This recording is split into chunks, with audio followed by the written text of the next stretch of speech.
창세 전부터 새하늘과 사탄까지 중요한 내용들만 이제 저희 갈 건데요. 이게 오늘은 딱 뭔가를 설명하는 저번처럼 이 다니엘서 8장을 막 이건 뭐고 이렇게 설명하는 게 아니라 그냥 그 시간대별로 이런 일이 있었다. 그러니까 연결해서 굳이 보실 필요가 없이 처음에 이랬고 중간에 이랬고 끝은 이랬다. 이렇게 우리가 배우면 되겠습니다. 먼저 지금 이제 너무나도 잘 알지만 모두 들었던 얘기시지만 한 번 더 정리하는 느낌으로 저희가 다시 한번 말씀드리겠습니다. 이제 그 하나님에 대해서 하나님이 정의롭냐라는 걸 많이 따질 때 하나님께서 그럼 사탄을 왜 만드셨냐 사람들이 이렇게 반증을 많이 하시는 경우들이 있습니다. 근데 우리는 그때 확실하게 말씀해 드릴 수 있는 건 그러니까 우리가 이런 내용들을 알아야 그런 내용들에 대해서 그건 잘못된 정보야라는 것을 말씀드릴 수 있기 때문에 저희가 이런 것들을 하나하나 배우는 겁니다. 처음에 주님께서 세상을 창조하실 때는 사탄을 창조하지 않으셨습니다. 그러니까 처음부터 사탄과 하나님이 있는 게 아니라 하나님은 사탄을 만드시지 않았고 주님을 섬기는 천사들만 창조하셨습니다. 그리고 하나님께서는 이때 당시 처음 창조 때는 지옥이 없었습니다. 그러니까 처음부터 천국과 지옥을 나눠놓고 너희는 태어나자마자 지옥이야 이렇게 세팅된 것이 아니라 하나님은 인간을 창조하실 때도 사망이 없었지만 처음 창조하실 때도 지옥이라는 것은 없었습니다. 근데 이 천사들 사이에서 천사장이었던 루시퍼가 자기를 따르는 천사들과 반역을 해서 교만을 해서 천국에서 전쟁이 일어났고 천사들의 3분의 1을 가지고 전쟁을 일으켰습니다. 그래서 이제 성경 구절들은 이제 사탄이 타락하기 전에 천사였다는 것을 증거하는 성경 구절들은 이사야서, 에스겔서, 욥기 이런 데에 많이 있고요. 그렇기 때문에 이때 당시 처음에 그 천국에서 전투가 일어납니다. 그 전투가 일어나는 내용이 무엇이냐면 사탄의 교만으로 인해서 천국의 3분의 1과 미카엘과 천사들이 전쟁을 했고 이제 이것은 인간을 창조하기 전 그러니까 지구를 6점에 창조하기 전에 일어났던 일입니다. 그래서 그때 이제 이 타락한 천사들을 가둬두기 위하여 이제 지옥이라는 것이 이제 만들어졌습니다. 그러니까 원래 이전에는 지옥이라는 것이 없었어요. 지옥의 창조 목적 또한 하나님이 우리를 괴롭히려고 만든 것이 아니라 마귀와 그를 따르던 천사들을 위하여 준비했던 것입니다. 다시 여기까지 정리하면 인간이 창조하기 전에 이 세상을 6일 만에 창조하시기 전에 있었던 일이고 이것은 하나님은 처음부터 천국과 지옥을 만드신 것이 아니라 천국을 만드셨고 사탄도 만드신 것이 아니라 주님을 경배한 천사들을 만들었지만 그 천사들이 3분의 1이 타락하여서 이들을 가두기 위해서 인간 창조 전에 지옥이 만들어졌고 그리고 그들의 대부분은 지옥에 가두었고 일부가 땅에 움직일 수 있도록 허락하셨습니다. 이 상황이 된 상황에서 이제 인류가 하나님께서 만드셨습니다. 그래서 하나님께서는 처음에 인간을 만드셨을 때 처음부터 인간이 죽음이라는 것을 경험하지 않도록 천사 또한 마찬가지 천사처럼 인간을 죽음이라는 것을 경험하지 않도록 하셨습니다. 그리고 이때만 하더라도 우리가 하나님의 형상이었고 지금은 우리가 마귀의 이 세상의 왕이 세상 임금이 마귀이고 우리가 이 세상에 태어났지만 그의 지배 아래 있었지만 처음부터 이런 시험의 구조로 태어난 것이 아니라 처음에는 우리가 왕권을 가지고 있었습니다. 우리가 가축을 다스리도록 하나님께서 창조하셨고 그 가축에는 사탄이 포함되어 있었습니다. 뱀이. 그렇기 때문에 처음부터 우리가 지금 그러니까 무신론자들이나 반기독교인들이 왜 이런 상황에 대해서 하나님께서 만드셨냐라고 따질 때 처음부터 이런 상황이 아니었고 하나님은 우리가 그들을 다스릴 수 있도록 우리가 왕권을 가지고 있었고 죽음이라는 것을 허락하지 않으셨습니다. 하지만 아까 먼저 뱀이 있었던 이유는 먼저 타락했던 이 사탄은 바로 불 속에 가진 않았고 에덴 동산에 두셨습니다. 하지만 하나님께서 에덴 동산에 두셨던 이유가 있습니다. 근데 먼저 제가 이걸 빼먹었네요. 그래서 하나님께서 인간을 창조하신 이유는 하나님의 형상으로 만들었지만 우리 하나님과 교제를 하기 위해서 또 하나님께 경배를 하기 위해서 하나님을 사랑하기 위해서 또 우리 하나님의 대사가 되도록 이 땅에서 우리가 그런 목적으로 창조되었습니다. 여러분 이것들 하나하나가 왜 중요하냐면 우리 많은 이제 TV에서 인터넷에 인터뷰 같은 것들을 볼 때 우리가 왜 살아야 되나 이런 것들을 모르는 경우가 있잖아요. 그러니까 우리가 이런 것들을 알고 있을 때 우리의 삶의 목적이나 삶의 방향성이 정해지는 것입니다. 우리가 예를 들면 당근이라 하더라도 당근으로 요리할 수 있는 것들이 굉장히 많잖아요. 예를 들면은 근데 이 당근의 요리 목적이 오늘 카레에 들어가는 거라고 한다면 이 당근이 헷갈리지 않는 것처럼 우리가 하나님께서 우리를 창조하셨는데 우리의 목적이 무엇이냐 이 땅에서 부가 목적이냐 이런 것들이 아니라 하나님과의 교제, 하나님의 경배, 하나님을 사랑하고 이 땅에서 하나님의 대사가 되는 것이 우리가 이 땅에서의 목적이 되도록 설계되었다는 것입니다. 그런데 하나님께서는 그렇게 한 다음에 알아서 우리가 가만히 있어도 잘 되는 것이 아니라 우리를 시험할 수 있도록 허락하셨습니다. 그래서 처음에 뱀은 기어다니지 않았고 걸어다녔는데 뱀을 하나님께서 에덴 동산에 두신 이유는 하나님께서는 인간의 마음과 영혼을 테스트하시기 위해서입니다. 제가 다시 한번 말씀드리지만 제가 전체 표를 만들었는데 여러분들이 선생님이 노아에 관해서 설교를 하셨던 게 언제지? 라고 여러분이 생각났을 때 노아에 관해서 알고 싶다면 물론 이 날짜 외에도 다른 날짜들도 있지만 2022년 11월 17일 날 하셨다는 것들을 여러분이 참고하셔서 이 타임라인이 전체적인 요약도 있지만 여러분이 선생님이 새하늘과 새 땅에 대해서 언제 말씀하셨지? 그러면 이제 그것들을 여러분들이 그 날짜를 찾아서 설교를 들을 수 있도록 날짜가 기록되어 있으니까 이 표 나눠드릴 거니까 나중에 한번 참고해 주세요. 일단은 제가 깜빡해서 미리 말씀드렸습니다. 네, 그래서 사탄을 두셨던 이유는 하나님께서 인간의 마음과 영혼을 테스트하기 위해서 두셨는데 우리가 거기서 축복과 저주를 놓으시고 우리가 축복을 선택하기 바라셨는데 우리가 사탄의 거짓말에 속아서 이제 사망이라는 것이 이제 들었습니다. 우리가 이때까지만 해도 우리는 죽음이 우리를 다스리지 못했는데 인간이 죽을 수 있는 존재가 이때 된 것입니다. 근데 이러면서 우리가 뺏긴 것들이 있습니다. 이때 뺏긴 것들이 뭐냐면 이제 원래는 하나님께서 우리의 형상으로 지었다고 했어요. 그 하나님의 삼위일체 하나님 우리의 형상으로 지었다고 했는데 이는 하나님의 형상이 아니라 인간의 모습으로 인간의 형상으로 지었습니다. 그리고 아담의 죄가 DNA를 통해 이제 유전이 되는 겁니다. 그렇게 DNA가 계속 유전이 되기 때문에 우리는 이제 죄의 유전이 되는 거예요. 그래서 인간은 태어나면서부터 지옥으로 간다고 합니다. 왜냐하면 죄 안에서 태어나기 때문입니다. 그래서 시편에 보면은 내가 죄악 중에 출생하였음이라는 말씀이 성경 구절에 있듯이 우리는 태어나서 중립 상태에 있다가 천국과 지옥이 아니라 우리는 태어나면 지옥인데 예수 그리스도를 통하여 회개의 길을 열어주신 것입니다. 그러니까 우리가 예수 그리스도를 선택할 때, 그러니까 우리가 태어나자마자 중립에 있어서 천국과 지옥이 결정되는 것이 아니라 우리는 태어났을 때 지옥인 상태에서 태어나지만 우리가 예수님을 믿음으로 회개할 수 있는 길이, 구출될 수 있는 길이 얻게 되는 것입니다. 그래서 또 이제 우리가 이때 뺏긴 것은 뭐냐면 우리는 아까 마귀를 다스리도록 했는데 이제 마귀가 하나님께서 다스리도록 인간에게 주신 왕권을 가져갑니다. 그래서 마귀는 예수님을 시험할 때 누가복음 4장 5절에서 이렇게 말합니다.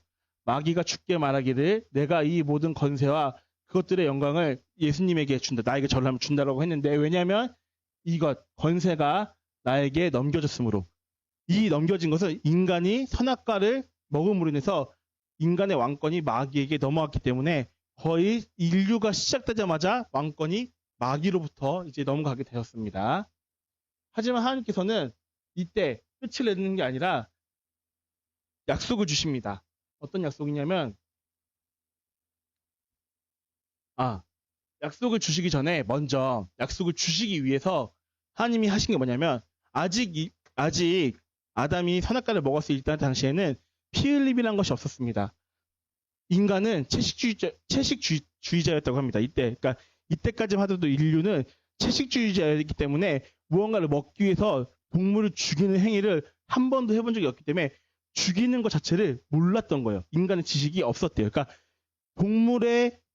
동물을 죽이는 이 지식 자체가 없었는데 왜냐하면 인간은 채식주의자였고 우리가 무언가를 먹기 위해서 죽인 적이 없기 때문에 몰랐었는데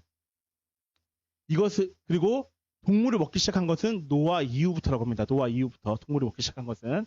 근데 이때 하나님께서 이 세상이 창조되고 이 지구가 창조되고 가장 먼저 피 흘림이란 것이 생긴 것은 아담의 가죽옷을 덮어주기 위해서 희생된 짐승입니다. 그러니까 무슨 말이냐면 이 땅에 창조되고 먹으면 네가 반드시 죽으리라고 하셨는데 그러면 먹은 그 사람이 죽어야 되지만 하지만 그럼에도 불구하고 하나님께서는 너 대신 내가 죽겠다는 것을 예표적으로 보여주기 위해서 동물을 직접 잡으신 겁니다.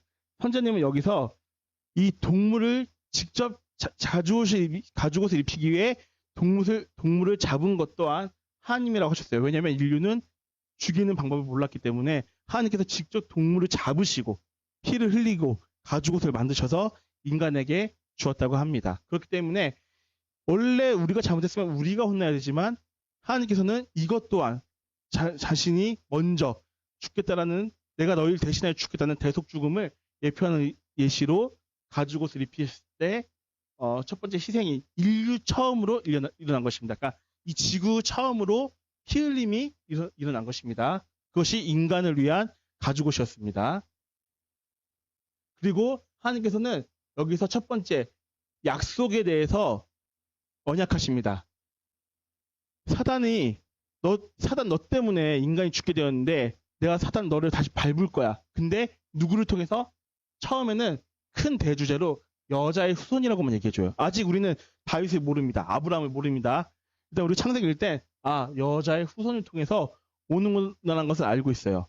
그래서 사탄은 이 여자가 누군가를 낳는 것을 계속 바라봤을 거예요. 저는 이건 개인적인 생각이지만 가인이 타락하게 된 이유는 사단이 처음에 굉장히 놀랐을 거예요. 그 가인이 태어났을 때 여자의 후손이 처음 났으니까. 그래서 그를 더 많이 시험했을 거라 생각이 듭니다. 그래서 하나님께서는 처음에 여자의 후손이라는 것을 약속하시고 누군가에 의해서 사탄을 멸하실 것을 약속하시고 어떻게 그것을 이제 우리를 구원하실지 대속 죽음도 가죽옷을 통해서 우리 인류에게 보여주셨습니다. 자, 그리고 이제 그 사이에도 하지만 사탄은 하늘을 올라갈 수 있었습니다. 왜냐하면 우리는 욥기를 통해서 알 수 있는데 욥기에서 네가 어디서 왔느냐라고 하니까 사탄이 그러니까 땅을 지옥이 아니라 땅을 두루 돌아 왔나이다라고 했습니다. 근데 어디로 갔죠? 사탄이 하나님 보좌 앞까지 갈 수 있었습니다. 이거는 언제까지 이어지냐? 이따가도 다시 말할 거지만 7년 대환란 중간까지도 사탄은 하나님 보좌 앞에서 설 수 있습니다. 왜냐하면 그 이유는 한 가지입니다. 우리를 참소하기 위해서, 우리의 죄를 고하기 위해서 사탄은 아직도 움직일 수가 있는 겁니다. 그래서 욥기에 보면은 그 성경 구절에 그 모습이 나와 있습니다. 이 이후에 이제 에녹이라는 이제 하나님과 동행하면은 죽음을 면치 않고 올라갈 수 있다는 것을 보여주셨습니다. 그리고 이 이후에 또 네피림이라는 존재가 나오는데요.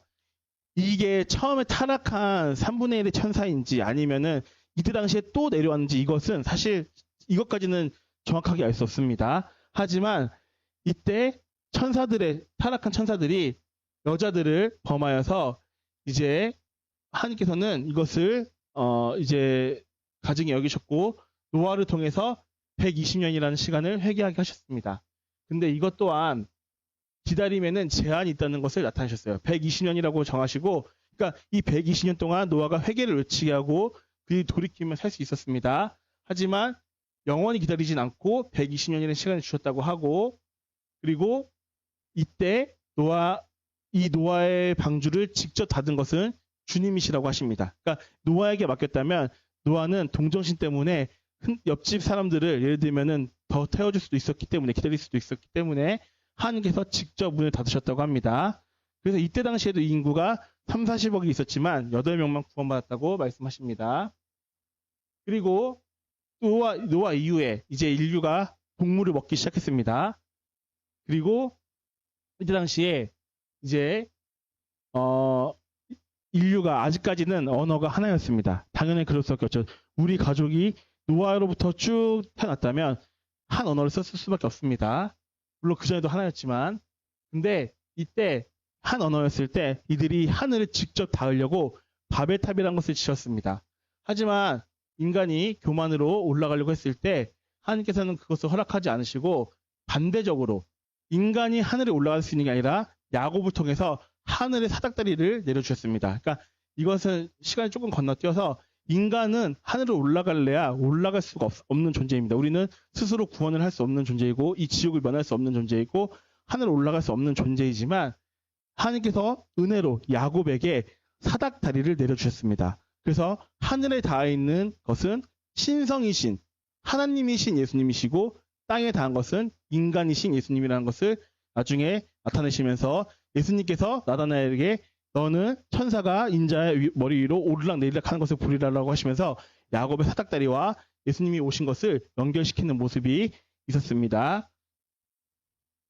그리고서 바벨탑 이후에 이제 아브라함이라는 존재가 나타납니다. 이때 예수님께서 처음으로 이제 인자 예수님이 아니라 하나님이 예수님께서 이 땅에 인류의 그러니까 이 땅의 인간을 만나시는 모습이 나옵니다. 왜냐하면 멜기세덱이 성육신 전에 그리스도시기 때문에 멜기세덱이 아브라함에게 와서 떡과 포도주를 주면서 우리가 이제 이것이 어떤 의미인지는 모두가 알고 있죠.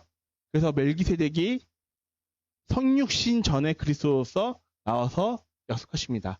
그러면 여자의 후손 이후에 딱히 약속이 없었는데 이제 여자의 후손 이후에 많은 인류가 태어났습니다. 근데 여기서 또 한 포인트가 딱 집어지는 거예요. 아브라함의 후손으로 온다. 그러면은 이제 여자의 후손, 그 다음에 그 중에서도 아브라함의 후손으로서 메시아가 온다는 것을 약속했고 또 아까 처음에 약속하셨을 때도 양이 죽는 것을 대속중으로 보여줬던 것처럼 이때 당시에도 멜기세덱이 나타나서 떡과 포도주, 예수님의 살과 피를 상징하는 떡과 포도주로서 대속 죽음을 멜기세덱이 아브라함에게 약속하십니다. 그리고 그 이후에 우리가 이제 아브라함을 보면은 저번에도 다 봤지만 아브라함의 순종 이제 위에 부분이 있지만 이제 타임라인 부분만 이제 저희 보는 거니까 아브라함이 이제 이삭을 데리고 산에 올라갑니다. 그때 이삭이 물어봅니다. 아버지, 이제 나무도 있고 다 있는데 양은 어디 있습니까? 그러니까 하나님께서 친히 준비하실 거라고 했는데 이때 이삭이 나무를 지고 올라가는 이 모습이 예수님께서 십자가를 지고 올라가는 모습과 같은 것이고 이삭이 이제 나무에 매달렸던 모습이 예수님께서 나무에 매달렸던 모습과 같다고 했습니다. 하지만 매달리기까지만 이삭은 예수님의 예표이고 그 이후부터는 매달려 있는 그 이삭은 우리 교회를 예표합니다. 대신 죽음을 받는. 그래서 그리고 아브라함은 이제 성육신전 아브라함을 부르는 여호와의 천사가 이제 성육신의 그리스도를 의미하는데 하늘로부터 순양이 나타났습니다. 근데 왜 어린 양이 아닌 순양이냐면 저번에 말씀드렸죠. 어린 양은 인자 예수님인데 순양을 주신 건 성육신 이전의 그리스도를 상징합니다. 그러니까 하나님께서 어린 양을 준비하신다고 했는데 순양을 주셨거든요. 다 큰 순양을. 근데 그것이 어린 양은 성육신 이전에 그러니까 선양인 것은 성육신 이전의 그리스도를 상징하는 멜기세덱이기 때문에 그렇고 하나님께서 친히 준비하신 어린 양은 세례 요한이 그분을 소개합니다. 하나님이 준비하신 하나님의 어린 양이라고 소개하기 때문에 우리가 그 어린 양은 나중에 온다는 것을 알 수 있었죠. 그리고 이제 묶여있던 이삭은 예수님을 묻는 이제 묶이기 전까지는 이 이삭이 예수님을 예표했는데 이제 묶인 다음에는 이것이 모든 기독교인을 예표하고 그 기독교인 대신 죽은 이삭 대신 죽은 순양이 예수님을 예표하게 되는 것입니다. 그러니까 하나의 장면이지만 예수님의 예표가 두 개로 나뉘어요. 올라갈 때까지는 이삭, 그 다음에는 순양. 그것이 이 아브라함의 모습에서 예수님을 예표하는 약속이었고 이제 이 이후에 아브라함의 자손에서 나온다고 했는데 그 중에서도 이삭 그리고 그 이삭의 아들 야곱 중에서도 유다 지파의 사자 새끼로 온다라고 점점 말씀해 주십니다. 아브라함의 아들 이삭, 그러니까 이스마엘도 있었지만 이삭을 통해서 온다라고 말씀하셨고, 그 이삭의 후손 중에서도 야곱을 통해 온다고 말씀하셨고, 야곱의 12아들 중에서도 이제 유다 지파를 통해서 메시아가 온다는 것을 우리에게 타임라인으로 약속해 주셨습니다. 그래서 아까 말한 것처럼 예수님 오셨을 때는 이제 예수님 머리 위로 사닥다리가 오는 거나 야곱이 사닥다리 있는 모습이 연결시킨다고 말씀드렸고, 이제 이 이후에 유다 지파의 사자로 온다라고 했는데, 이 이후에 다시 이스라엘이 애굽에 끌려 들어갑니다. 끌려 들어가다기보다 이제 요셉이 총리였고 이스라엘이 이제 안정을 받으러 왔었고, 거기서 지내다 보니 약간 노예처럼 지내게 되었는데요. 이때까지만 해도 다시 또 이스라엘 인구가 많아졌습니다. 근데 이제는 10장은 넘어가고, 여기서 이제 하나님을, 물론 여기 이제 많은 침례도 예수님에 대한 예표가 있고 많은 것들이 있지만, 오늘은 큰 주제로만 볼 거기 때문에 이것은 세세한 것들은 좀 넘어가고, 이제 이때 당시부터는 제사라는 제도로 하나님을 우리가 만날 수 있게 되었습니다. 원래는 이제 저렇게 하나님께서 아브라함을 통해서 민족을 통해서 만나셨다면, 이제 그 큰 나라를 이루시려고 하나님과 이제 이스라엘이라는 관계가 제사를 통해서, 율법을 통해서 계약 관계가 됩니다. 그래서 이때 사실 모두가 아시겠지만 하나님이 이스라엘과 결혼한 것이 이때입니다. 광야에서 결혼했습니다. 하나님이 이스라엘과 언약을 맺고 결혼한 게 광야에서 첫 번째로 했던 것입니다. 우리는 그리스도의 신부이지만 이스라엘은 하나님의 신부라고 했었고, 그 하나님이 이스라엘과 결혼 체약을 했던 것이 이때입니다. 네. 그래서 이제 하나님을 우리가 이제 만나는 가정들에 있어서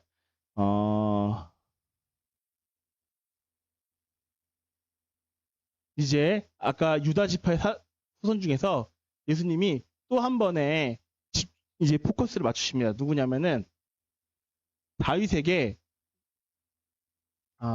처음에 먼저 여기다. 잠시만요. 순서를 제가 거꾸로 했네요. 이제 하나님의 구원 계획이 아까 유다 지파의 후손에서 이제 2세의 줄기라고 또 한 번 포커싱을 해줍니다. 그러니까 메시아가 올 거야 라고 했을 때 처음에 여자의 후손이었다가 아브라함이었다가 이삭 야곱이었다가 유다 지파였다가 좀 많은 시간이 흘린 후에 그 다음에 2세의 줄기로서 한 가지가 나실 것이라고 합니다. 근데 가지라는 것은 주님이 육신으로 오심을 말하는 것이라고 합니다. 육신. 그러니까 강대하게 예수님이 신성으로 오시는 것은 뭐냐면 돌이에요, 돌. 그러니까 돌은 그 돌이 금신상을 쳐서 무너뜨리죠. 이거 하나님이 왕으로 오시는 거. 한마디로 돌로 오는 거랑 사자랑 오는 거랑 같아요. 그러니까 하나님이 정복자로 오시고 심판주로 오시는 것은 그런 모습이고, 어린 양의 모습이나 가지나 줄기 이런 것들은 약한 모습은 인성으로 오시는 것을 뜻해요. 인성으로. 그러니까 사람으로 오시는 것. 그래서 이새의 줄기에서 싹이 나게 한다고 했는데, 그 이새의 줄기를 여호와의 싹이라고도 불렀기 때문에 이새의 줄기에서 오지만 그것이 하나님의 아들이라는 것을 간접적으로 또 설명한다고 합니다. 그 이새의 줄기가 바로 다윗이었고, 다윗이 이제 여기서 1차적으로 보면 솔로몬이 성전을 짓는다라고 하나님께서 다윗에게 약속을 해주시지만, 그 아들이 예수님이었다는 것을 알 수 있는 것은 그 왕위가 영원할 것이라고 했는데, 솔로몬의 왕위는 금방 이제 죽음으로써 무너졌죠. 영원하지 않았던 왕이었기 때문에 그 다윗의 영원한 왕위가 약속된 것이 바로 다윗의 아들로서 오신다는 것을 또 한번 여기서 얘기하시는 것입니다. 그래서 성경에서 가지, 이새의 싹, 이 모든 게 인성으로 오신 예수님이지만, 그 스가랴서에서 그것을 여호와의 싹이라고 했기 때문에 인성이지만 또한 그분이 하나님의 아들이라는 것을 부가적으로 설명을 하고 있다는 것을 말씀하십니다. 그리고 이제 솔로몬 이후에 우리가 여기서 교훈을 얻을 만한 것은, 예레미야도 있고 많은 것이 있지만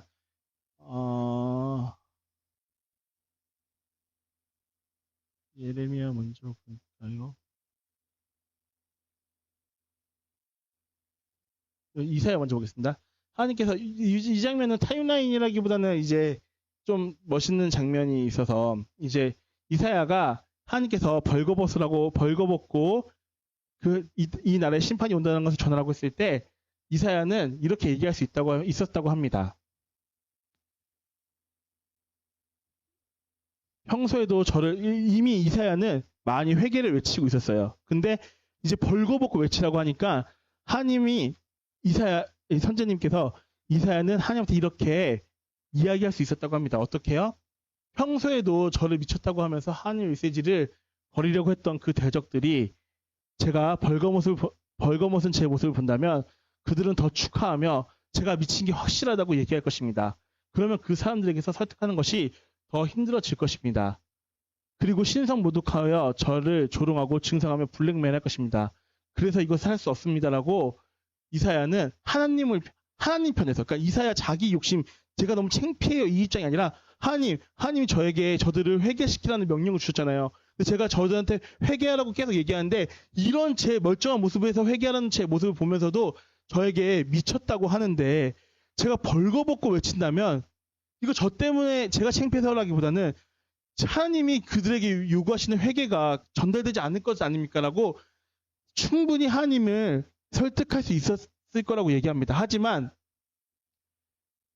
이사야는 순종하며 벌거벗고 다녔습니다. 이것은 보좌 가운데 계신 예수님께서도 하신 순종입니다. 그러니까 이사야가 벌거벗은 이 모습이 예수님이 십자가에서 벌거벗겨졌던 모습을 연상시킨다고 합니다. 그래서 그 순종의 모습이 제가 너무 이것도 하나님의 예표가 될 수 있기 때문에 했습니다. 그래서 지구에서 내려오셔서 하나님이신데 지구에서 내려오셔서 벌거벗었던 수치, 십자가에서 고난받으라고 부르신 그 예수님에 대해서 이사야가 미리 보여주신 것이기도 하고 또한 이것은 이스라엘이 바벨론에 끌려갈 때의 모습을 상징하는 것이기도 합니다. 그때 로마군은 예수님의 옷을 가지고 제입까지 했습니다. 그래서 이것이 주님의 대화 방법이라고 합니다. 이사야가 대선지자로서 이스라엘 사람들보다 높지만 그에게 더 어려운 일을 하라고 말했습니다. 그러면서 우리에게 너희들에게는 신발을 벗으라고 한 것도 아닌데 너희는 왜 회개하라는 것을 순종하지 못하냐는 것을 우리가 교훈으로 얻을 수 있다고 말씀하셨습니다. 타임라인에서 보자면 이 이사야가 벌거벗으면서 했던 이 모습이 예수님이 십자가에서 벌거벗겨진 모습을 상징하기도 하고 또 그에 대한 순종의 모습을 보여주는 것이기도 합니다. 여기 나오는 이사야며 노아며 이런 분들이 저희가 하나하나 때는 좀 자세하게 했는데 순종이 진짜 누구나 순종할 수 있는 상황에서 순종한 게 아니라 노아는 비를 본 적이 그렇게 비를 내리는 걸 본 적이 없대요. 그러면서도 믿음으로써 그 배를 120년 동안 회개를 외치며 지었던 거고 아브라함도 마찬가지고 아들을 죽이면 다시 부활시키실 것이라는 것을 믿는 그 믿음과 순종에 대해서 교훈은 있지만 오늘은 타임라인에서만 보겠습니다. 그런데 이제 이 이후에 이사야 말고 예레미야를 통해서도 이제 솔로몬 이때까지는 통일한국 시대였고 이 이후에 남유다와 북이스라엘로 나뉘는데 북이스라엘은 이제 이때 멸망하고 아직 남유다가 남아 있었습니다. 근데 이때 예레미야를 통해서 회개를 외쳤습니다. 하지만 그들은 듣지 않았고 예레미야를 통해서 70년이라는 바벨론 포로 생활이 70년이라는 것을 예언을 해줍니다. 이제 이것을 기준으로 우리가 이제 다니엘이 이것을 70일에가 나오는데요. 혹시 제가 또 빠뜨린 게 있는지 한번 확인해 보겠습니다. 네. 70년이 나오는데요. 이 예레미야 예언 이후에 70년이 될 때에 다니엘이 예레미야가 했던 그 예언을 기억합니다. 70년 예레미야는 바벨론으로 끌려가기 전 사람이고 다니엘은 이때 이미 바벨론 때 포로로 끌려갔습니다. 근데 그 끌려갔던 소년이 이제 노인이 되어서 이제 뒤를 기억해 보는 거예요. 예레미야 선생님께서 예를 들면 우리가 굳이 쉽게 예를 할 수 있다면 선자님 그러시진 않지만 선자님이 지금부터 7년 뒤에 휴가가 일어난다고 하면 우리가 7년쯤에 이때쯤에 선자님 휴가가 일어난다고 했었는데 라고 생각을 할 수 있잖아요. 마찬가지로 다니엘은 예레미야가 70년 동안 바벨론 포로 생활이 있을 거라고 예언했는데 다니엘은 지금쯤 70년쯤이 되었는데 하면서 그것을 상기하고 있었어요. 다니엘이. 근데 그때 천사가 나타나서 다니엘이 기도를 드리면서 말했죠. 70년이 아니라 70년의 7배가 된다. 그러면서 이때 70일에 대한 예언을 주십니다. 우리가 7년 대환란이라고 하는 그 시간도 이것 때문에 우리가 알 수 있는 거예요. 그래서 처음엔 예레미야가 70년 동안 바벨론에 이스라엘이 있을 것이다라고 했고 다니엘은 포로로 끌려갔고 70년이 될 때쯤에 이제 70년이 끝나가는데 주님이 저희 민족을 구원하실 때가 이때이니까 하니까 아니 70년의 7배인 490년이다. 이렇게 얘기하면서 70일이라는 우리가 지금 날마다 보는 타임라인에 그 예언이 이때 다니엘이 받게 됩니다. 그러면은 그 시작점이 언제냐라고 했을 때 예루살렘을 중건하라는 명령이 일어날 때부터 70일회가 시작된다고 했는데 사실 우리는 느헤미야만 바로 보면은 헷갈리지 않지만 이미 예루살렘을 중건하라는 영이 2번 더 있었습니다. 첫 번째는 고레스 왕을 통해서 그러니까 이제 바벨론 포로 시대 때 바벨론이 페르시아에게 점령당하는데 페르시아 때 고레스가 제가 이거 바벨론이 어떻게 페르시아에 점령당하는지 지난번에 상세하게 설명드렸죠. 원래 바벨론 성은 굉장히 견고해서 뚫을 수가 없었는데 물밑으로 간다는 것을 했는데 고레스가 태어나기 약 몇백 년 전이죠. 150년 전에 이사야가 고레스라는 사람을 이름을 직접 언급하고 물속으로 들어가서 그를 정복할 것이라는 것을 상세하게 기록했었고 고레스가 이제 바벨론을 점령한 다음에 이제 이 글을 보여주니까 당신의 하나님을 찬양한다라고 하면서 고레스가 너희가 이제 너희 나라로 돌아가라라고 하면서 예루살렘을 중건하라는 영이 첫 번째로 나옵니다. 근데 이 영은 70일이랑 상관이 없습니다. 뒤에 설명하겠습니다. 그리고 예루살렘을 중건하는 영이 나와서 이제 스룹바벨과 여호수아가 예루살렘을 중건하기 위해 갑니다. 하지만 그동안 거기 있던 이스라엘 백성들이 방해를 해서 15년 동안 잠적되기도 했다가 다시 한번 골스령의 칙력을 다시 한번 받아서 제2의 스룹바벨 성전이 완성이 됩니다. 이때 당시에. 하지만 성전은 완성됐지만 성벽이 완성되지 않았습니다. 그래서 에스라가 다시 한번 신앙 공동체를 이제 회복하자고 하면서 율법을 가르치고 있다가 이제 다시 한번 이스라엘 백성들을 데리고 들어가서 2차 기한을 합니다. 한마디로 이제 저 때 두 번째 칙령이 이미 있었던 거예요. 그 예루살렘을 중건하라는 영을 다시 한번 받은 거예요. 스룹바벨이랑. 근데 이때까지만 해도 아까 제가 성전을 지었지만 성벽을 짓지 않았거든요. 근데 그 70일에는 성벽이 포함되어 있던 거예요. 그래서 느헤미야가 다시 한번 3차로 예루살렘을 중건하라는 명령을 받습니다. 이때 성벽이 재건되기 때문에 그 70일의 그 시작이 느헤미야가 명령을 받을 때부터 70일이라는 것이 우리가 그 시간표에서 시작이 되는 겁니다. 한마디로 예루살렘 70일에를 보면은 예루살렘을 중건하라는 영이 날 때부터란 말이 있지만 벌써 느헤미야가 받기 전에도 2번이나 예루살렘을 중건하는 영이 있었거든요. 근데 그것을 카운터로 세지 않는 것은 성벽이 포함된 것을 70일 때 얘기하는데 그때는 성벽이 없었고 느헤미야가 성벽을 재건했기 때문에 이때 70일회가 시작이 됩니다. 그래서 이제 예루살렘을 향한 70일에 시작이 되는 거고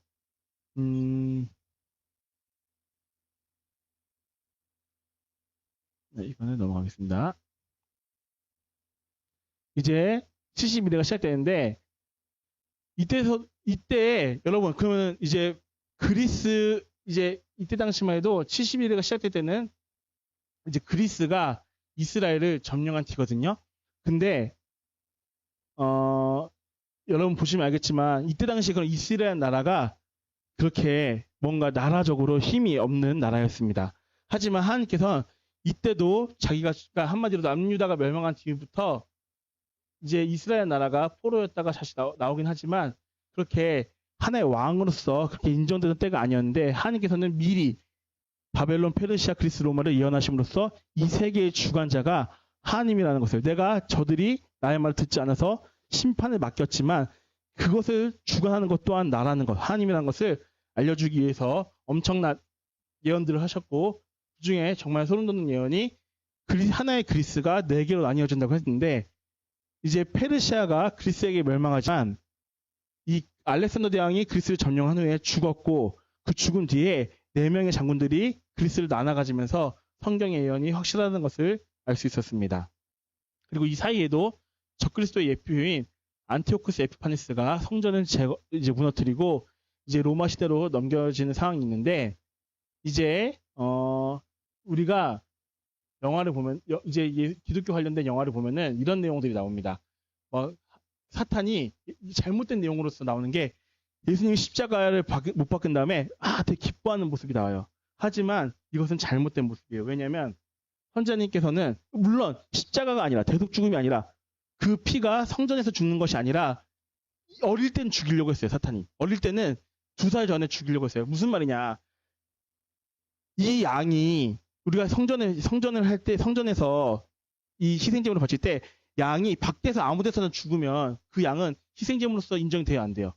흠없는 양이 이미 흠이 없는 양이 돼버리기 때문에 인정이 안 되죠. 근데 성전 안에서 죽이면 그것은 희생제물로서 인정이 되죠. 마찬가지로 사탄은 예수님이 어릴 땐 죽이려고 했어요. 어릴 때 그를 2살 아래 헤롯을 시켜서 죽이려고 했지만, 그러니까 성문 밖에서 아니라 성전에서 그 희생제사로서의 양으로서 죽이려고 했었지만, 하지만 십자가는 원하지 않았던 거예요. 무슨 말이냐? 이 사람이 인류를 위해서 대속 죽음을 하는 죽음으로서는 십자가에서 매달려야지 그것이 되는 것을 알고 있었기 때문에 그것을 원치 않았지만 태어났을 때는 죽이려고 했었다는 거예요. 그래서 태어났을 때는 죽이려고 했지만 사탄은 십자가에 오르는 것을 원하지 않았습니다. 그래서 사탄이 십자가에 오르셨을 때 이것이 사탄의 머리를 상하게 하는 것이라고 얘기하셨습니다. 그리고 이 뒤에 무슨 일이 있었죠? 왜 그러면은 사탄은 원치 않았을까요? 원래는 이때까지만 해도 구약 성도들이 죽으면 어디로 갔었죠? 땅으로 갔습니다. 그러면은 이 땅, 어둠의 영역, 이 어둠의 영역이라고 부르고 이제 물론 낙원도 있지만 이제 이 지하 세계는 사탄이 통치하고 있었어요. 정사가 사탄이 이 정사를 가지고 있었습니다. 근데 예수님께서 죽으시고 3일 동안 어디로 가셨죠? 지옥으로 갔습니다. 지옥으로 가셔서 이제 제가 그때 한채 세입자 열쇠 설명드렸죠. 사탄이 가지고 있던 이 권세를 뺏고 이 땅에 하나님의 정사를 세우셨습니다. 그래서 지옥 또한 하나님의 통치로 들어갔고, 우리가 이것을 알 수 있는 게 뭐냐면 모세가 죽었을 때 모세의 시체를 가지고, 모세가 죽었을 때는 신약이에요, 구약이에요? 구약이죠. 모세의 시체를 가지고 사탄과 미가엘이 싸웠잖아요. 모세 거룩한 사람이에요, 거룩하지 않은 사람이에요? 거룩한 사람인데도 불구하고 사탄이 그거 가지고 갈 수가 있었어요. 하지만 이제 이 이후에는 하나님께서 지옥의 정사를 세우셨고 구약 성도들의 영혼을 이제 천국으로 옮겨주십니다. 옮겨주시는데 바로가 아니에요. 지옥에 있을 때 옮겨주시는 게 아니라 예수님께서 부활하신 후에 이 지옥에 있는 구약 성도들의 영혼을 천국으로 옮겨주십니다. 그래서 우리가 그걸 추정할 수 있는 게, 여러분들 이제 다 들었던 말이지만 이제 다시 한번 정리를 하는 거예요. 예수님이 부활하신 후 첫날 마리아가 라보니 하면서 만지려고 하니까 나를 만지지 마라. 내가 아직 아버지의 시혼자에 닿지 않았다라고 얘기했었는데, 첫날엔 그랬는데 8일째 된 날에, 부활 8일째 된 날엔 도마에게 나를 만져보라라고 해요. 무슨 차이냐? 그리고 예수님께서 내가 땅에서 들리면 모든 사람을 이끌겠나라고 하셨는데, 이게 무슨 차이가 있냐면, 우리가 시체를 만지면 율법에 며칠 동안 부정하죠? 시체를 만지면 7일 동안 부정합니다. 그러니까 이것은 이제 추정입니다. 왜냐면은 이건 선전의 설교에 딱 이건 아니지만 첫째 날에는 만지지 말라고 했고 성문 밖의 고난에서 유사한 말씀을 하셨기 때문에, 제가 이제 말씀드리면은 첫날에는 마리아를 만지지 말라고 했는데 8일째 된 날은 도마에게 만지라고 했어요. 근데 마리아에게 만지지 말라고 했던 이유가 뭐냐면 내가 아직 아버지께로 가지 않았기 때문이다. 그러니까 만지지 말라고 하는 이유가 내가 아직 아버지께로 가지 않았기 때문이다. 근데 도마에게는 8일째 된 날 만지라고 했다는 것은 그 첫날과 8일 사이에 하나님께서 시온자에 올리셔서 피를 뿌렸다는 거거든요. 그렇기 때문에, 왜냐면 7일 뒤엔 정결해지니까. 그래서 하나님께서 이 7일째 되는 날 하늘로 올라가셨고 구약 성도들의 영혼이 이때 올라갔다라고 추정할 수 있습니다. 이것 또한 뭐 정확하게 이렇게는 아니지만 추정이에요. 하지만 확실한 건 부활 후에, 예수님의 부활 후에 구약 성도들의 영혼이 천국으로 올라갔다는 거예요. 그러면 이제부터는 어떤 일이 있었냐? 예수님이 부활하시고 이제 오순절날 성령님이 내려오십니다. 성령님이 내려오셔서 이제 교회에 오시는데, 다 아시는 내용이지만 성령님이 우리에게 오셨다는 것을 알 수 있는 것은 성령님이 오시면 성령님의 역할이 있는데 우리에게 죄를 깨닫게 하고 죄책감에 대해서 민감하게 하고 죄의식을 갖게 하고 죄에 대한 결과를 알게 하고 하나님이 거룩하시다는 것을 알게 하고 우리의 마음을 바꾸고 우리가 거룩한 쪽으로 살 수 있도록 하고 우리에게 회개를 이끌고 이런 것들이 성령의 열매를 맺고 이런 것들이 성령님이 우리 안에 있다는 것을 알 수 있는 것입니다. 성령님께서 오셨기 때문에 이제는 우리가 죽으면 땅 속으로 가지 않아요. 아까 구약 성도들은 죽으면 땅 속으로 갔다가 하늘로 올라갔지만 이제는 가지 않는 이유는 이렇게 말씀하십니다. 신약 성도들 중에서 휴거 전에 죽은 자들의 혼은 하나님의 안식적인 임재로 곧바로 들어갑니다. 왜냐하면 그 몸은 구속되지 않은 상태로 몸은 남아서 휴거를 기다리지만 구약과는 다르게 교회는 특별한 축복을 받았습니다. 왜냐하면 성령님이 우리의 보증이 되시기 때문입니다. 그러니까 성령님이 우리의 보증이 되시기 때문에 우리가 땅속에 가지도 않고 물론 이제 땅속 또한 하나님께서 정사를 세우셨기 때문에 사탄이 통치하지 못하기 때문입니다. 그리고 이때 아까 전에 제가 이걸 죄송합니다. 70일에 얘기하다 이거 빼먹었네. 중요한 거를.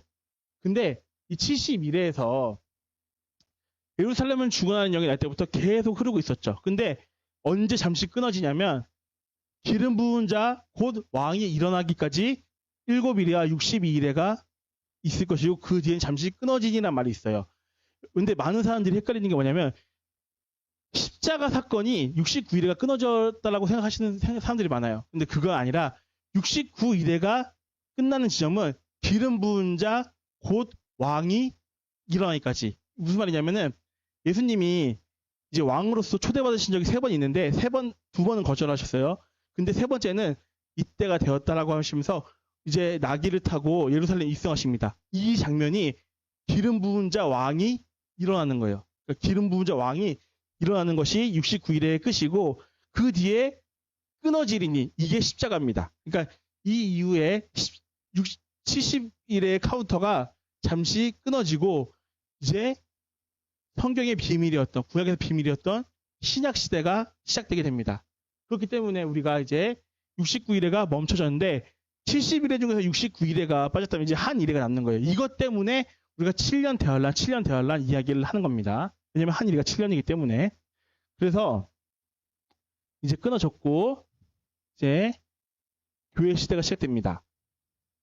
여러분 다 아시는 이야기지만 이제 제가 정리 한번 해드리는 거예요. 이제 타임라인을. 근데 우리가 휴거에 동참하는 것은 여러분의 권리가 아니고 우리가 특권을 받은 것이라고 말씀하셨습니다. 이스라엘이 예수님을 거부했기 때문에 우리가 받은 특권이라고 말씀하셨습니다. 그리고 그 날은 이제 교회 시대의 끝은 그럼 어디냐? 교회 시대도 이제 시작이 되었는데 그럼 교회 시대의 끝은 어디냐? 바로 휴거가 교회 시대의 끝입니다. 여러분, 근데 교회 시대는 끝났지만 환란 성도가 있잖아요. 그럼 그건 교회가 아니냐? 그래서 그거를 우리가 환란 성도라고 따로 부릅니다. 왜냐면 약속이 달라요. 교회는 환란을 통과하지 않는 게 교회에 대한 약속이에요. 하지만 환란 성도는 환란 속에서 이제 그 목배임을 당하거나 이제 또는 이제 살아서 들어간 사람들이 있는데 우리 교회는 환란을 통과하지 않아요. 그래서 교회 시대의 끝은 휴거인데 이때 제가 또 하나 빼먹었네요. 잠시만요. 교회 시대는 끝은 휴거인데 휴거를 먼저 설명하고 말씀드릴게요. 휴거는 위치가 어디로 가냐? 한 천국에 있는 새 예루살렘 성으로 들어가게 됩니다. 우리가 휴거를 당하는 것은 천국에 있는 새 예루살렘 성으로 들어가는데 이게 그럼 날짜가 언제냐? 아버지가 정한 때이자 이방인의 충만한 수가 차는 날이에요. 그러니까 이 두 개, 나는 뭐 아버지만 아시니라고 하는 아버지가 정하는 그때이자 이방인의 충만한 수가 찰 때 우리가 그 날에 들어가는데 근데 이방인의 충만한 수가 차는 마지막 순간이 휴거가 일어나는 것인데 그때 하나님께서는 온 이스라엘의 구원을 위해 전국적인 부흥을 일으키십니다. 주님은 이방인의 충만한 수가 찰 때까지 휴거를 미루시는 게 아니라 이게 중요해요. 그러니까 그러면 하나님이 이방인의 충만한 수가 찰 때까지 계속 기다리고 있는 거냐? 그게 아니라 이방인의 충만한 수가 찰 때까지 미루시는 게 아니라 이미 날짜를 정하셨는데 그때 이방인의 충만한 수가 정확하게 맞물려서 휴거가 일어나는 거예요. 그러니까 이방인의 충만수가 찰 때까지라는 것은 그러면은 몇 명 찰 때까지 이 수를 세는 거잖아요. 이것이 카운터의 기준이 아니라 하나님은 이미 날짜를 정하셨어요. 그러니까 전능하신 이것이 무슨 차이냐면 전자는 하나님의 전능하심이 좀 약하대요. 이제 내가 이제 선착순 10명이야. 그러면 10명이 찰 때까지 그 10명이 이 선택권이 그 날짜에 대한 선택권이 그 10명에게 있는 거예요. 그러니까 무슨 말인지 아시죠? 그러니까 하나님이 휴가 날짜 정하셨을 때 이방인의 충만수가 찰 때까지야 라고 이것을 한다면 그럼 이 날짜에 대한 선택권이 후자에게 있는 거예요. 저 사람이 카운터가 됐을 때 이 수가 찼을 때 휴가가 일어난다. 하지만 이건 하나님의 전능하심을 약화시키는 거예요. 근데 이 전제는 무엇이냐? 하나님이 날짜를 정하셨는데 그 날이 이방의 충만수가 찬 날이기 때문에 이것은 어떻게 보면 비슷한 말 같지만 완전히 다른 말입니다. 그러니까 하나님이 전능하심이 더 올라가느냐 아니면은 선택적으로 하나님이 끌려가시는 선택으로 그 날짜를 정하셨느냐 다르게 되기 때문에 이곳이 하나님이 정하신 날이 이방인의 충만수가 찬 날입니다. 그리고 모두가 아시듯이 영화로 보면은 피가 없습니다. 근데 제가 이제 7년 대환란을 가기 전에 제가 말씀드려야 되는 게 있는데 우리가 7년 대환란이라는 것이 사탄이 심판하는 것인가요? 아니면은 누가 심판의 존재가 누구신가요? 네, 좀 더 정확히 말하면 어린 양이신데 이 어린 양의 두루마리가 언제 이 두루마리가 무슨 말이냐? 7년 대환란의 내용이 이 인을 떼는 모습이에요. 물론 우리가 다 아는 것처럼 이미 인은 떼어졌습니다. 7년 대환란이 아닌데 4개까지의 인은 우리가 떼어진 거 알고 있죠. 근데 7년 대환란의 심판을 하는 내용이 어린 양의 두루마리란 말이에요. 근데 이 두루마리를 그럼 언제 취하셨냐? 이미 이 십자가의 사건 때 하나님께서 순종에 대한 모습으로 이제 하늘이나 땅에도 그를 찾을 수 없었지만 죽기까지 우리를 위해서 죽기까지 순종하시고 피로 우리를 사신 그분만이 우리를 위해서 이제 그 두루마리를 쟁취하시기 합당하시다라고 하면서 십자가 사건 때 하나님의 두루마리를 취하시고 하나님 보좌 우편에 앉아 계십니다. 그러니까 다시 말하면 하나님이 십자가 사건 이후로 지옥의 정사에 세우시고 이 7년 대환란 때 사용할 두루마리를 받으시고 그 뒤로 심판하시기 전까지 하나님의 보좌 우편에 앉아 계시는 거예요. 근데 이따 하겠습니다. 이거는.